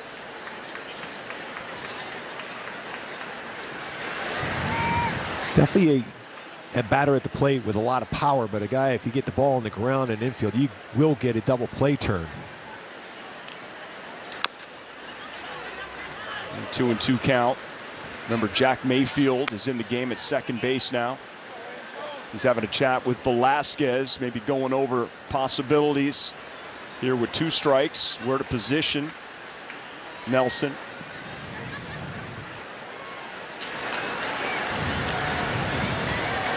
A clutch pinch hit, 2-run single for Mayfield. It's now 4-2.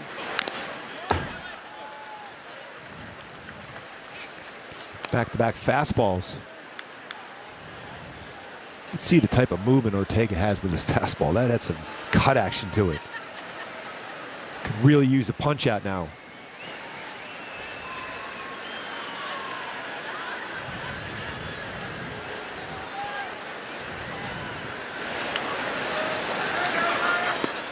And he got it. He's out. 1 away. Big time strikeout. Nelson Cruz retired. Now possibly you can get a double play and get out without any further damage. Well, this is a great pitch. After a couple fastballs away, went a curveball away and well out of the strike zone. He had to be thinking that was that same fastball away. Nice pitch. Good job by Stassi to keep in front. The runner at first, no need to throw down, automatically out.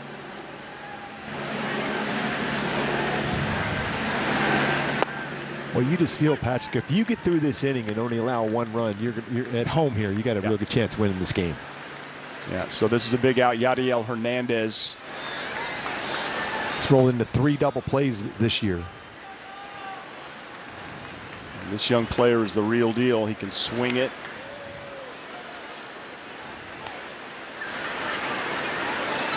In 6 games, he's been delivering at the plate.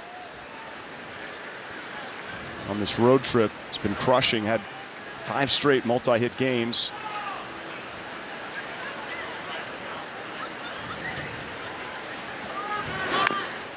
So it's 0-2.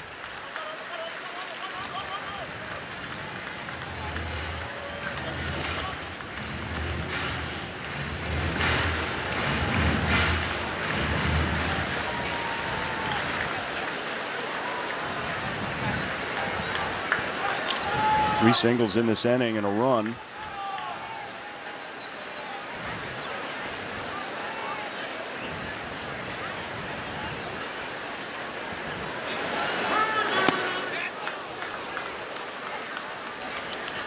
Foul ball on that one. Sounded like it did anyhow. Runs that inside. We've seen so many of those. Yeah, that's a foul ball. Good call, Gooby.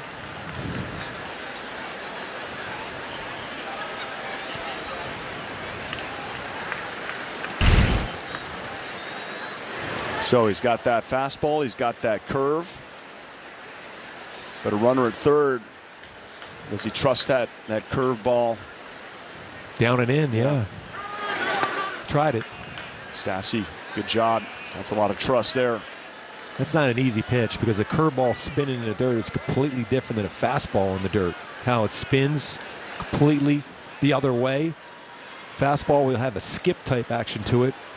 Break a ball with the spin. We talk a lot about spin rate. It's going to have a different break to it when it hits the dirt.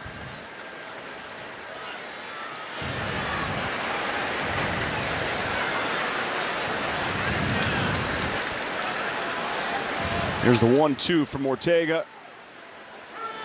Oh, and he got him. 2 down. Back-to-back strikeouts for Oliver Ortega. Runs a fastball 95. That's that movement he has on his fastball. On top, running action, 95.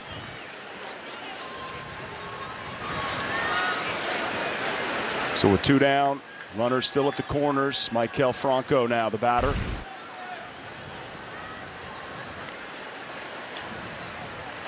Hit into a double play, struck out, and has a base hit and a run scored. He's swinging first pitch every time. That's just strike 1.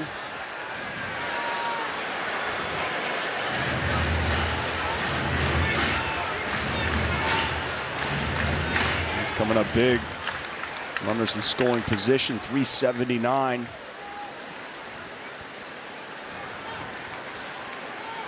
Halos have 3 infielders on the left side. It's a ground ball. Rendon finally gets some action. Oliver Ortega gets himself out of trouble. 1 run comes in, but it stays 4-2. That was huge.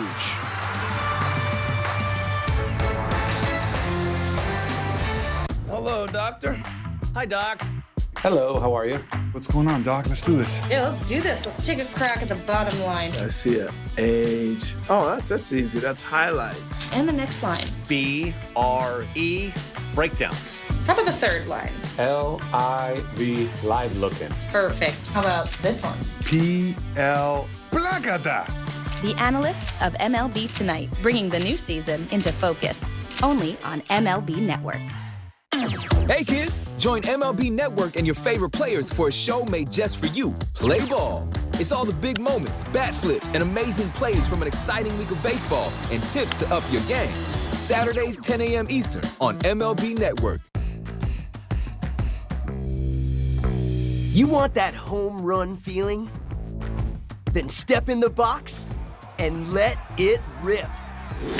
Get ready for the Major League Baseball Junior Home Run Derby. Compete in your communities and swing your way to the 2022 Junior Home Run Derby Final during MLB All-Star Week in Los Angeles. Get your community involved by hosting a local derby. Sign up for free at jrhrd.com.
You know, before law school, I was very involved in breast cancer support groups. And so even now, if someone is diagnosed or someone knows, because I don't mind telling my story because I feel like it helps. And I also feel like maybe it takes a person like me to go through it to be able to help other people, because I get calls from all kinds of people saying, you know, my friend or my mother or my cousin was diagnosed with breast cancer. Can you talk to them? And they call it the Sharon Ransom story. So one of my friends said when his daughters were like, I don't feel like going to school, I'm tired. They were like, remember Sharon Ransom? Remember Sharon Ransom? I beat the cancer and I kicked its butt. We love the Sharon Ramsden story. That's fantastic. More of that on Angels Weekly. The god sister of Chanel Stevens, who works here in premium ticket sales. She is an awesome young lady, great smile. That's a fantastic story. Looking around the Big A here, Gooby, with our T-Mobile coverage cam. Hello, indeed. Let's get a little mo going right here, Gooby. And I think Oliver Ortega. The mom power here. Yeah, was fantastic in the guts that he showed and the pitches that he attacked those Nationals hitters with to get out of that inning. Got himself into some trouble, but only 1 run came in, and guess what? Taylor Ward's leading off. Yeah, looking back in this game, if the Angels are able to pull this one off, it's that strikeout of Nelson Cruz was really the key. given a chance. Here we go. Right now with Taylor Ward leading off with Trout behind him. Kyle Finnegan remains in the game. Nationals got a really nice performance from their starting pitcher, Erick Fedde, on 5 scoreless for 2 Nationals. 2 runs on 4 hits only for the Halos.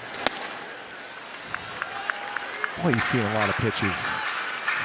Used to be really aggressive on the first pitch. He's had success on the first pitch, Taylor Ward, when it's in the zone, but he has not chased. I would guess he's averaging in this series alone at around 6 pitches per AB.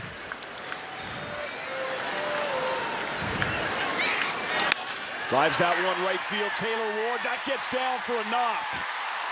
He just continues his tear. What a great swing that was. Staying back, 2-0 swing, a rocket to right center. I think that was played by Juan Soto to cut that one off because that was hit right on the barrel. Good swing though by Taylor Ward. Fastball away, a pretty good pitcher's pitch, especially 2-0, but he stayed with it, that leverage and the balance, and threw the baseball rocket. On base twice again today. That's just great to see him just continue to be locked in. Tying run now, represented by the 3-time MVP Mike Trout.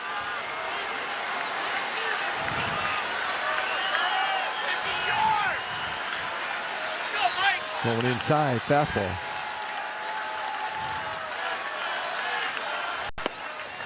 Take strike 1. It's kind of what you're hoping for Trouty. Get one of those fastballs, you were supposed to be inside to drift out over the plate. Finnegan will feature that sinker all day long, 76% of the time.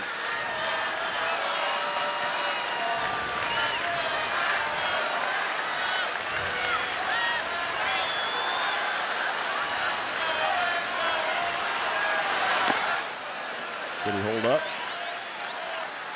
He did. Seen some chases today for Trout. He's not seeing the ball really well today. He's able to hold up. That's how strong he is. But all he has to do is make one quick adjustment, and you got a tie game. But he's went after a couple pitches in the dirt today. And we saw that last night on a first pitch. Bounced in front of the plate. He ended up getting a base hit. Yeah, only done that 13 times in his career. Swing and a miss, 1-2. You know, the Nationals have made him aware of pitches inside. Cutter has been inside, now a slider away. See how he just pulled off that one just enough. Usually when he's locked in, he's crushing that ball to right center.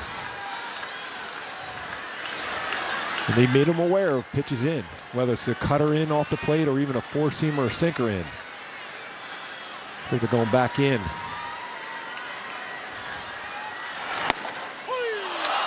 Called looking. 1 down.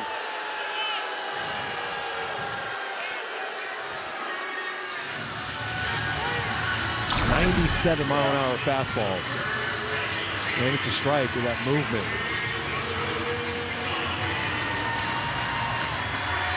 And there's that slider, that pitch before, and then 97 brought that back in, back door, brings up Shohei Ohtani. Big time shift on for the Nationals.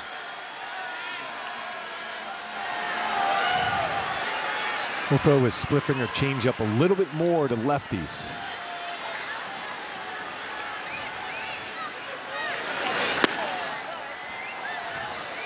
There it was, a splitter.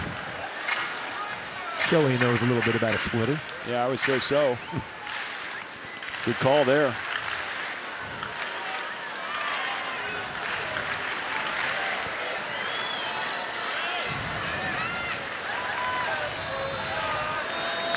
Can you let Shohei know what's coming now? He might not need any help. Well, Finnegan's got a good fastball. Sure does. It's got some movement. When you throw a 2-seamer that hard with that movement, you just got to hope it's in the middle part of the plate. Otherwise, on the corners, it's tough. Spoken like a man that knows a thing or two about a sinker.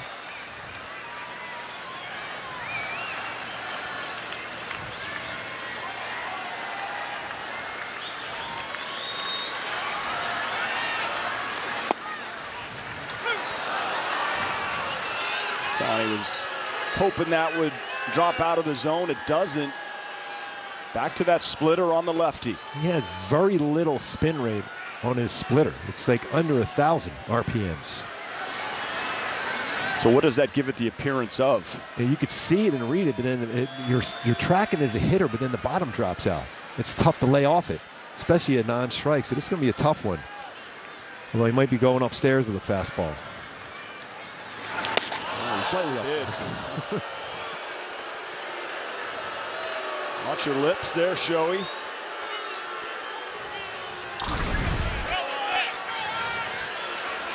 Yeah, it seemed like Shohei was tracking, thinking splitter down.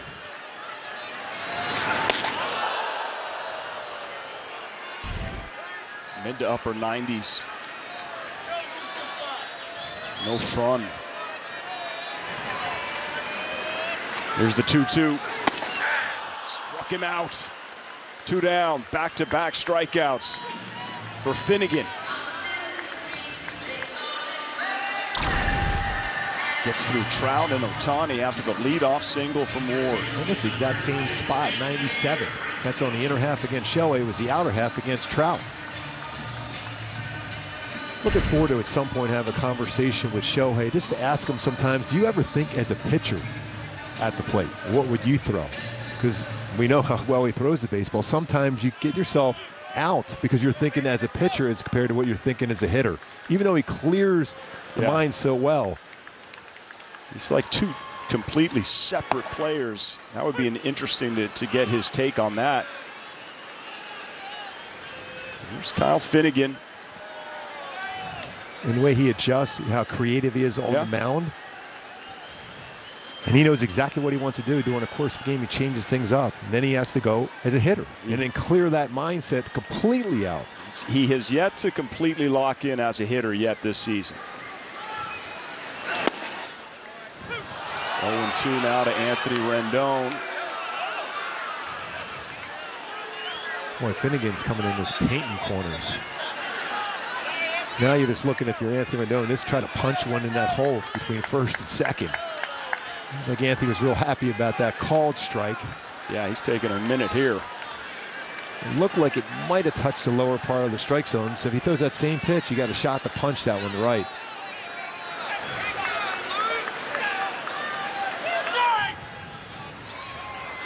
Angels down 2. Here's the 0-2. Lays off that. Taylor Ward, first base. Now Finnegan from Detroit, Michigan.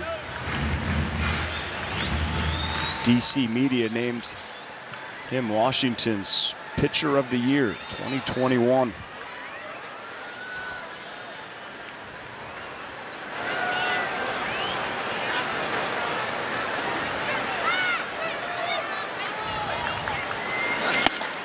Got him looking, struck out the side after a leadoff single. That's not even close to a strike, and I'm surprised that Anthony Rendon is actually still in the game. But that still might not be part of it. He's having a chat with Adam Hammery right now.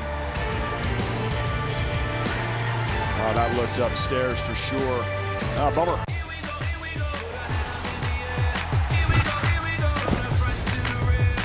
Watch games and coverage all day, every day, your way on MLB Network.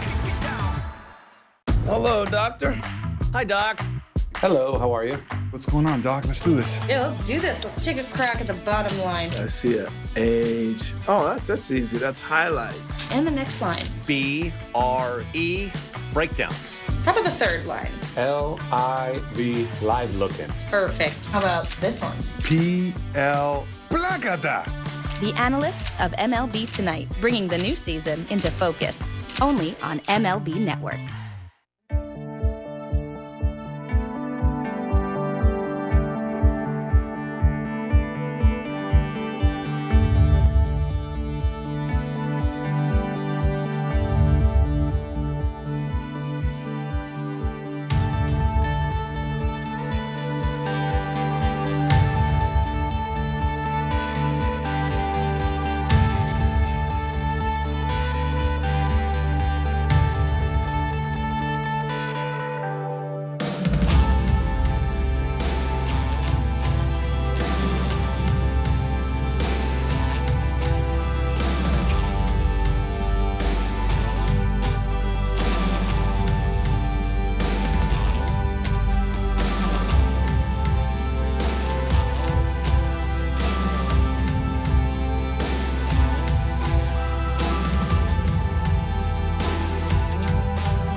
Angels baseball on Bally Sports is brought to you by OC Healthcare Agency. Build your healthiest self at angels.ocnavigator.org.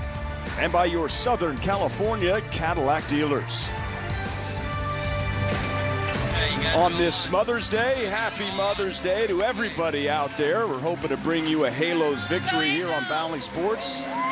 Alongside Mark Gubaza, we watched Kyle Finnegan strike out the side. We saw Anthony Rendon toss the bat over his shoulder after that sinker was called for strike 3 by Adam Hammery. It wasn't strike 3. Jaime Barria now comes in. His 5th game. We've seen Patrick Sandoval start this one. We've seen Myers in relief as well as Ortega. Need to keep the score right here as Lane Thomas steps in. Series is on the line. Tied at 1 game apiece.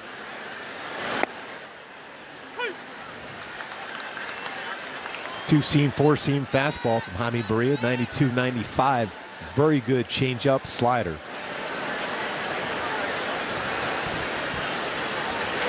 Ground ball, Anthony Rendon, no problem, 1 away. Suddenly busy. Last couple of outs after not seeing the baseball the entire game.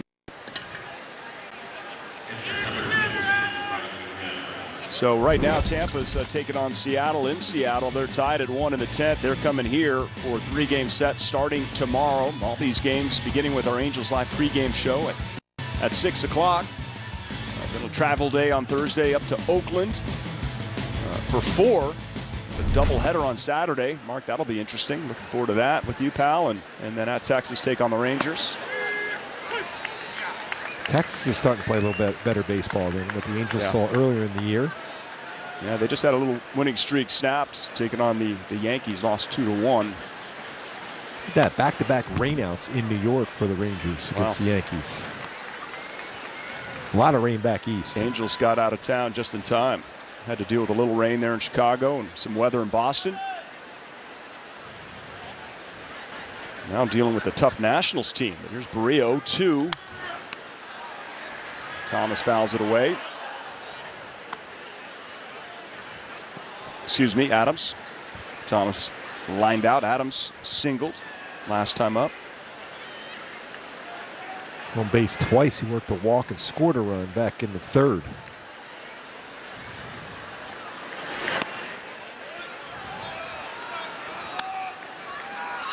I think if he goes back to that same pitch, I don't think he's going to take this one. Back to another slider. And he got him. Nice call there. 2 down.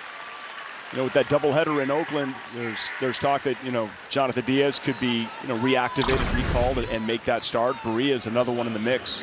Angels are going to stay with that 6-man rotation.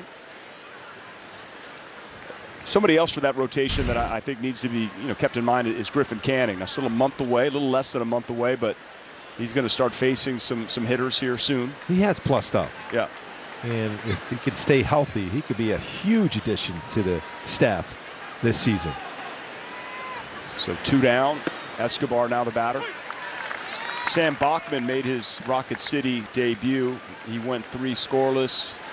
Touches 100 miles an hour. He's got a great arm. A fly ball from Escobar. Taylor Ward turning that body. Excellent work. Jaime Barria, quick work there in the 8th. Bottom of the 8th is coming up.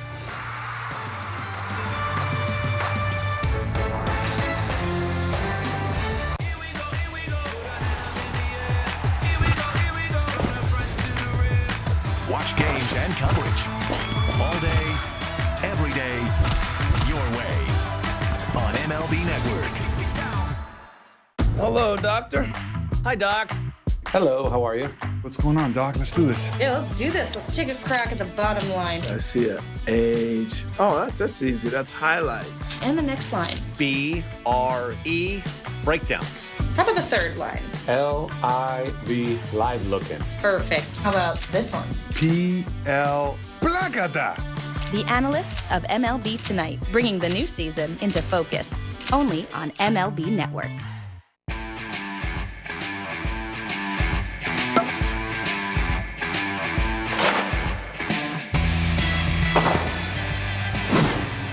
It's time for MLB Pitch Hit and Run, the official youth skills competition of Major League Baseball.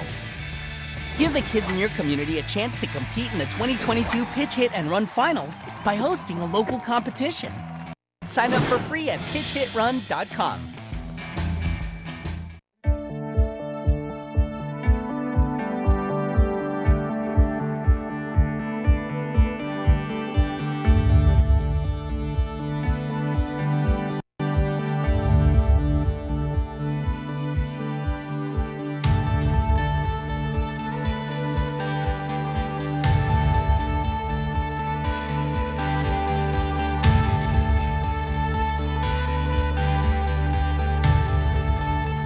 My way. Got to find a way, get some runners on base here and take this victory away from the Nats and win the series here for the Halos. Got a good base runner. Good one to start here. Jared Walsh to lead things off, had a base hit last time up and ended up scoring the first run of the game. It's going the other way. We're facing Austin Voth, who's got a good fastball himself. He's 92, 96. There's curveball, slider, and another pitcher with a split finger fastball. We did our best with the Hyundai key to the game without your presence, Gooby. Yeah, I appreciated that. They were good ones. Barely passing. They were good. A lot of help from our great crew just to get by without you. Just have to point out a heck of a job by Erick Weston and Mark Langston, you know, filling in, of course, Bobby V, but yeah, excellent job. They all did a team good job. Yep, teamwork stepping up big. So it's 4-2. Both facing Walsh. Drops a curveball in, strike one.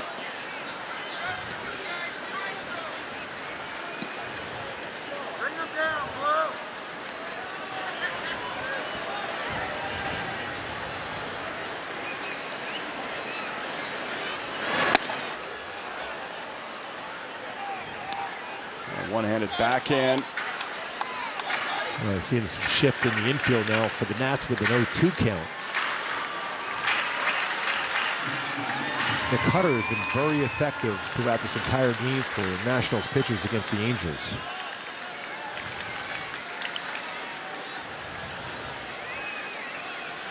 The 0-2 from Voth, and he got him. One away.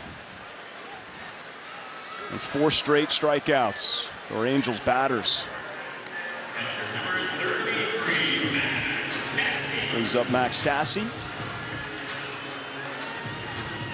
Drew a walk, scored a run back in the 6th.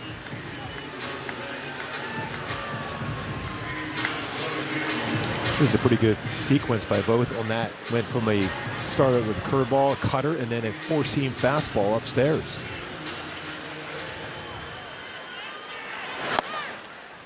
Strike one. This is when you see got a lot of pitchers that the Angels have not really seen. Not a lot of guys have seen action against these arms for the Nationals. And their bullpen, what I've seen in these 3 games, has been pretty solid.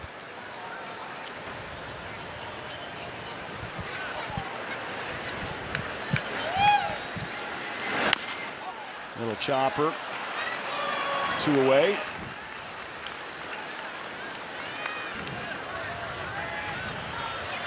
And Brandon Marsh going to step up. See you get a little 2-out rally magic brewing here at the Big A.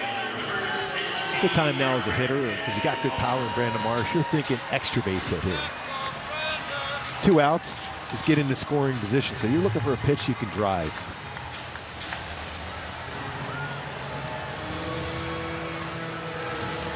Austin Voth, 29 years old, from Redmond, Washington.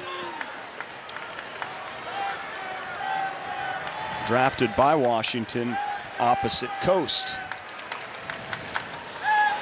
Inside, ball 1.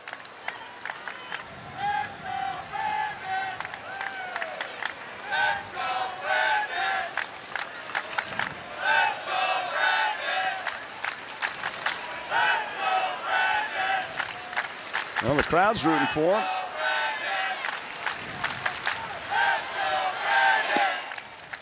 Back-to-back curveballs, 1 out of the strike zone, 1 in the strike zone. So you're almost thinking, does he go to his cutter now? Upper part of the strike zone. All these cutters give me a headache. especially with some of these curveballs that have dropped in for strikes here this afternoon.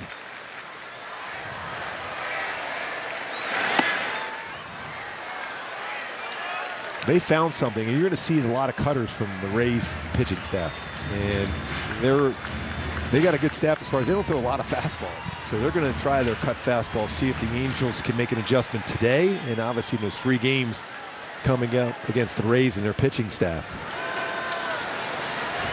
Somebody's watching our broadcast from Tampa, I'm sure. Yeah, that's in there, 2-2. It's Noah Syndergaard for the Halos tomorrow. Tampa's yet to announce their starter, probably an opener. Gooby's letting me know. I'm going to see Corey Kluber and McClanahan as well. McClanahan has a great arm. Kluber, former Cy Young Award winner.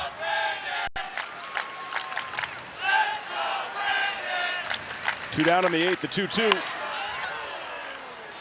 Oh, Benji make a play.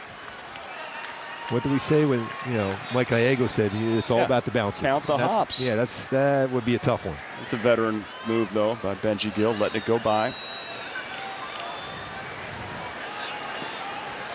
Gallego did a great job filling in for Phil Nevin, back coaching third. He would like to be a little busier here today.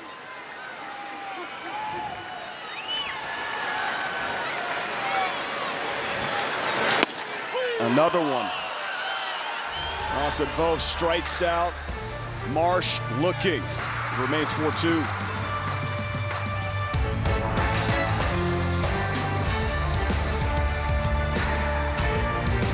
Today, I consider myself the luckiest man on the face of the earth. Jackie Robinson punching home run into the left field stand. Here comes Roger Maris.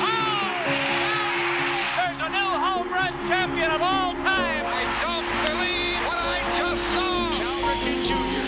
has reached the unreachable star. This crowd on its feet and in unison. This one has a chance. Home run. Mike Piazza. The Boston Red Sox are world champions. Welcome to the first night of MLB Network. Number 600 for Jim Thome. That ball is gone. 106. That would be a new record. It is caught. Oh, what a catch by Mike Trout. The Cubs have finally won it all. The Atlanta Braves are world champions.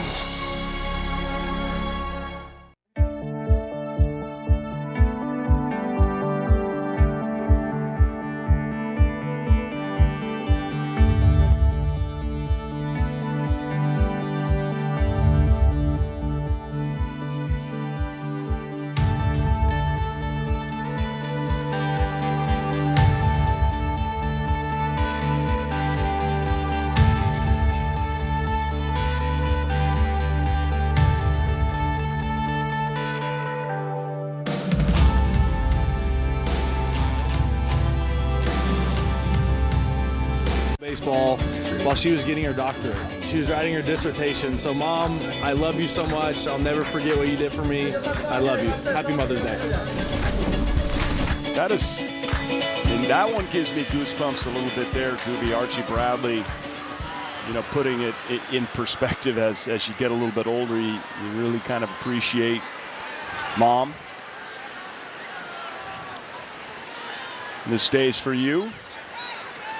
Hope you're being treated really, really well, like you deserve. Cesar Hernandez leading off. Jaime Barria pitched an excellent 8th inning.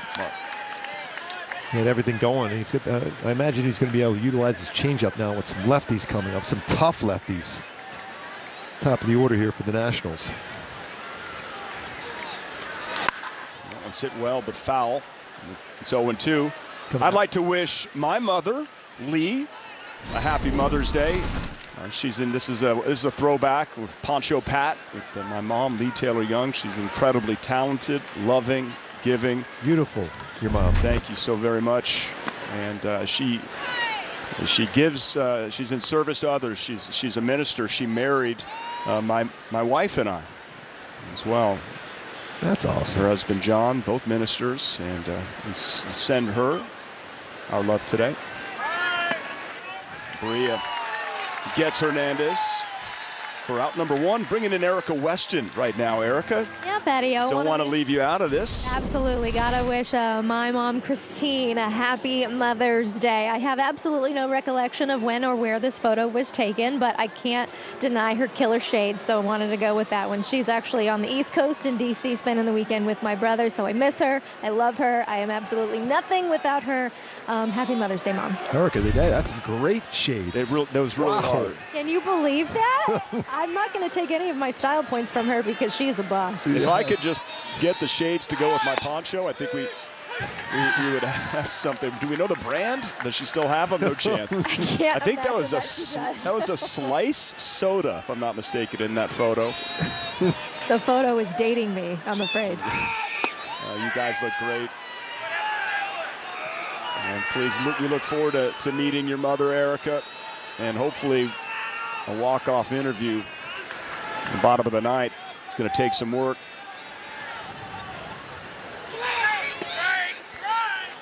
You know, Juan Soto is one of those players, like when the Angels saw Jose Ramirez, who leads the American League in RBI with 29. Don't let him beat you. Don't let this guy beat you. He is entertaining as they come. I'm sure it's been a blast for these Angels fans to see Juan Soto in person. Even when he takes a pitch, it's entertaining. Yeah, 23 years old. And, you know, there was a stat comparing how he had more total bases than Ted Williams of, you know, when you reach 500 hits. Unbelievable. I remember with Mike Trout, especially when early in his career, just like Juan Soto, you were hearing Mickey Mantle, Ted Williams, Joe DiMaggio, all those, the immortals of the game, and the comparisons. That's why I think this game right now is stronger than ever. So much great young talent in our game of baseball. He was on that.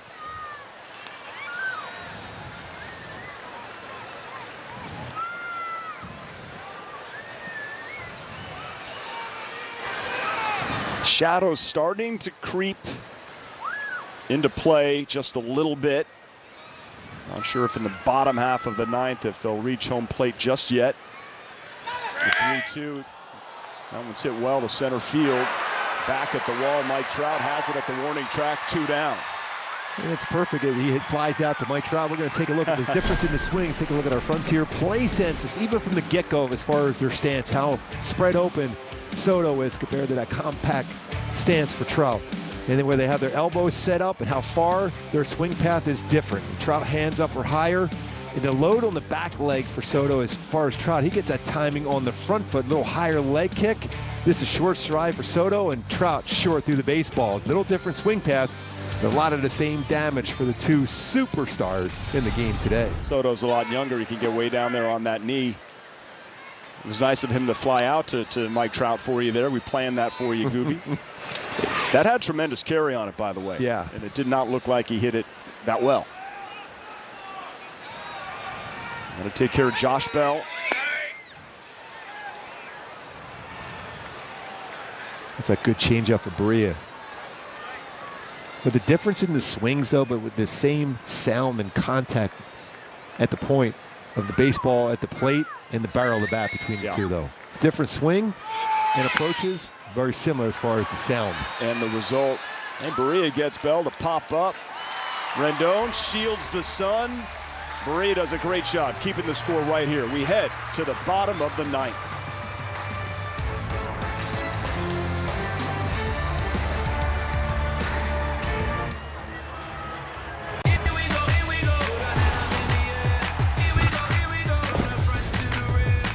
Watch games and coverage all day, every day, your way on MLB Network. There's something about a park. The swings, the slides, the dogs.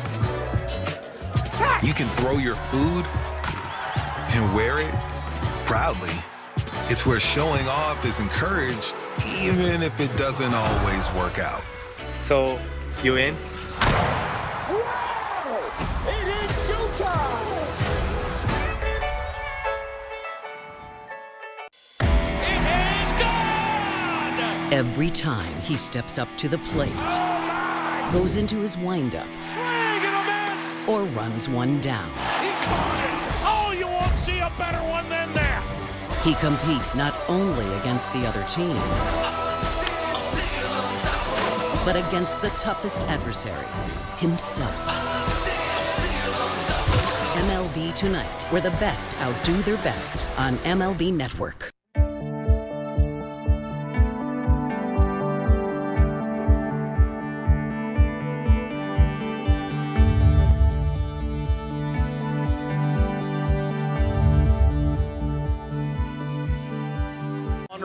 Of Mother's Day.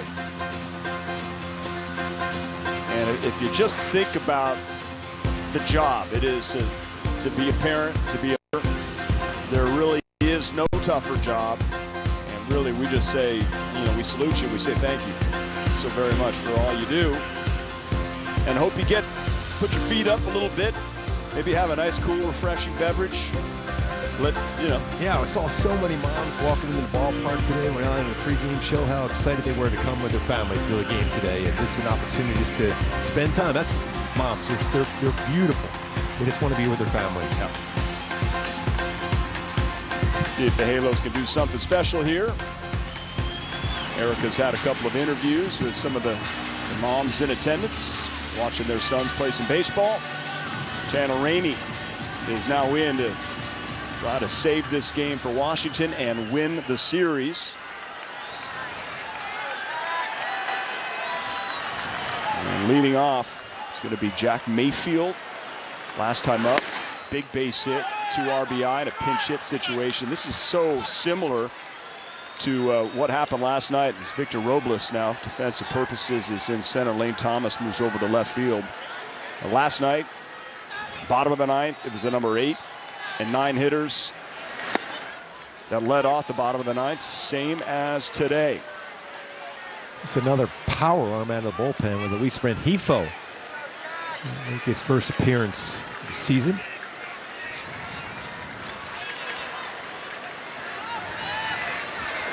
And it was Rainey on the hill in the same exact situation.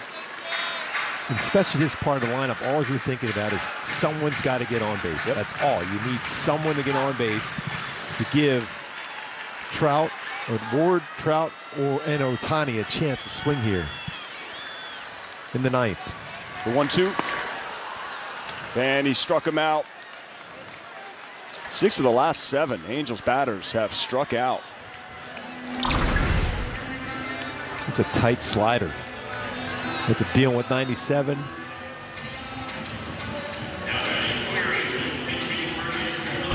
right, so here comes Luis Rengifo, just recalled. Just joining us, David Fletcher placed on the IL.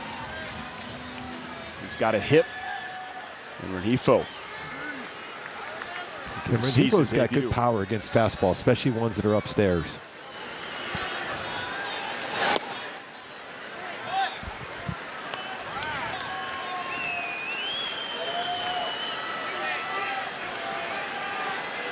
Four-2 Nats.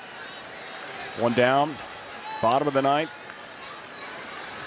Nationals have a shift on the right side of the infield.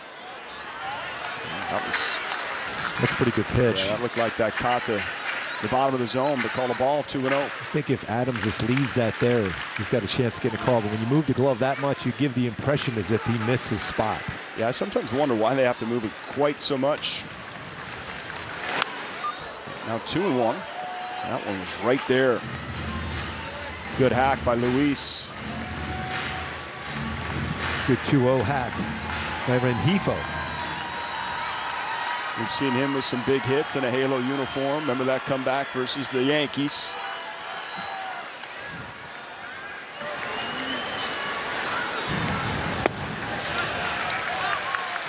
Okay, 3-1.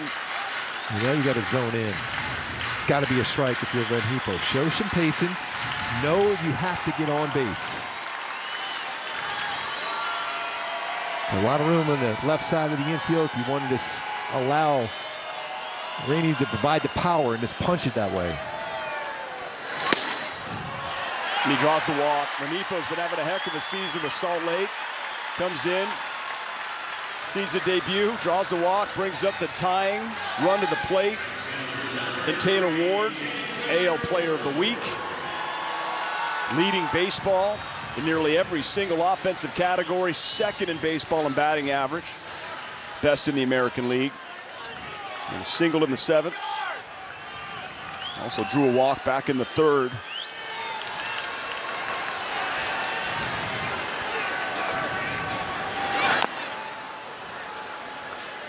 Pitch it inside. The old adage is late in the game, you don't want to throw inside to the guy to hit the ball into the ballpark. You want to force it. If he hits a home run against you, it's going the other way, but he went inside and tied him up.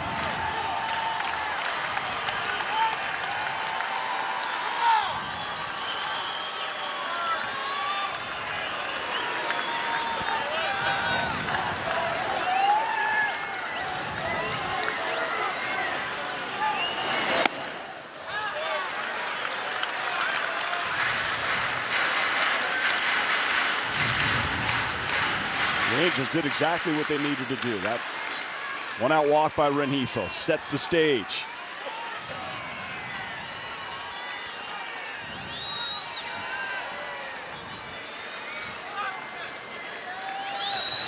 No hotter hitter in the game than Taylor Ward right now.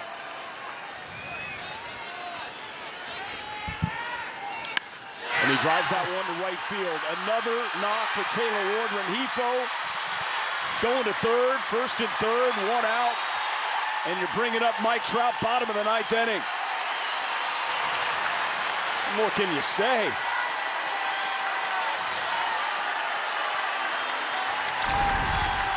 Great swing, line drive, spinner of a slider, stayed on it, right center. I thought they might have had a play, but a smart play by Soto because he's keeping that double play in order. He was on right to the base. Gives Trout a shot. Aggressive base running by Rengifo. Brandon Marsh, loving it. Trout, a shot. Ohtani on deck. This crowd makes some noise right now.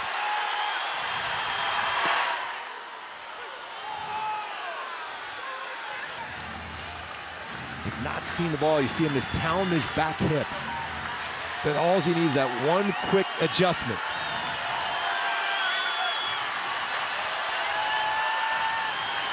These fans know what is at stake. Up and in, 1-1.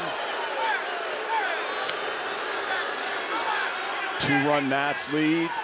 2 on. Mike Trout at the dish.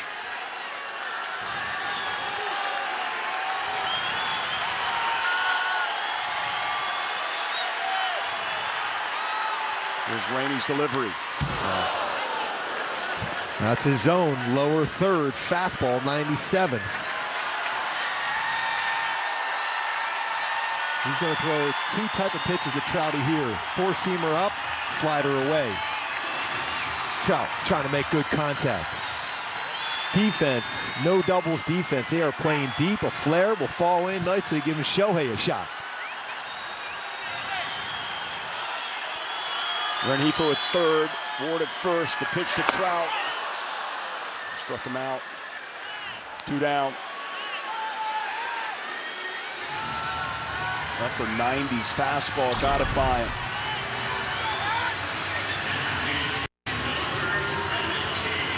And brings up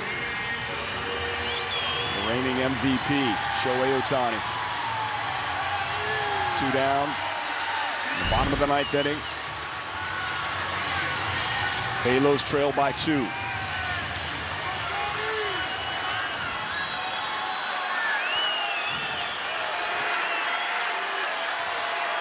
What do you expect Rainey to offer here to Ohtani?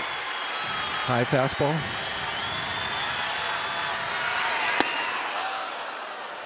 Ohtani trying to end the ball game right there. A lot of movement in his feet on this one. 4-seam fastball, inner half. Rainey's providing enough power for you. Just barrel the bat, how strong Shohei is. That baseball will go a long, long way. They are playing extremely deep in the outfield.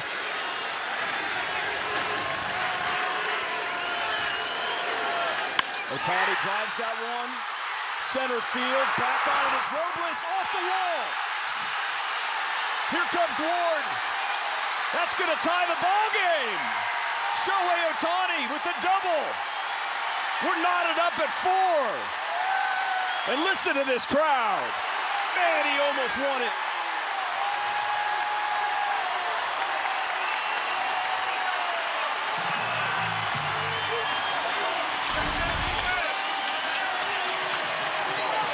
Shohei, the money, breaking ball, stayed back on it and rockets this ball left center. Off the bat, I'm thinking walk-off variety, the emotion for Shohei. Robles, who covers so much ground in the outfield, could not run that rocket down by Ohtani. Tie ball game.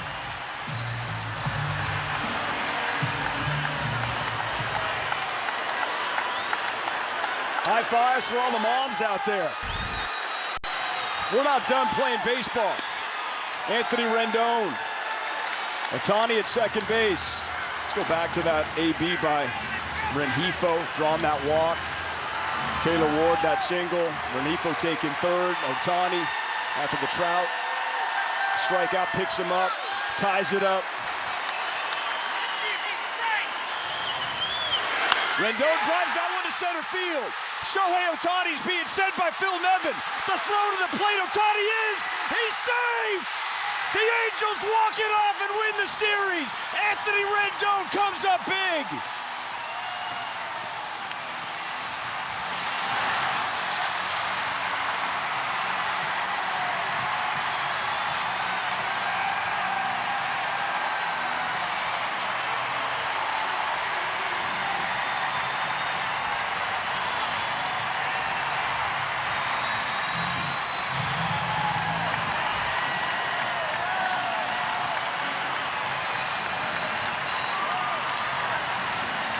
Well, we got that Mother's Day walk-off, Gooby, like we wanted. All he does is drive in clutch runs, brings his hands up on a 97-mile-an-hour fastball, and Shohei with the speed. And you need all that with Robles out in center. A good throw to the plate, but Shohei slides in with the winning run. The emotion for Shohei Ohtani. Remember, he down on the mound the other day in Fenway. He scores the winning run, ties it up with a 2-run double, scores the winning run. The man is a legend. And Anthony Rendon, clutch again. What a win for the Halos. They'll walk off for Rockies on Mother's Day. It's a Sunday fun day on Mother's Day. What a jump. Nevin sending him all the way. Robles charge, has a good arm, a good throw. That's just pure speed. Oh, that's a beautiful walk-off. What a sight.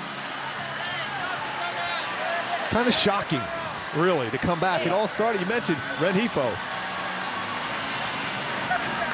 Angels win the series. Anthony Rendon, the game-winning walk-off knock, standing by with Erica Weston. Thanks very much, Patrick. Anthony, I know you're not big for emotions playing your former ball club for the first time, but that was pretty poetic at the end there against your former team. What do you say? Yeah, I'm just glad we got the win tonight, so we took the series.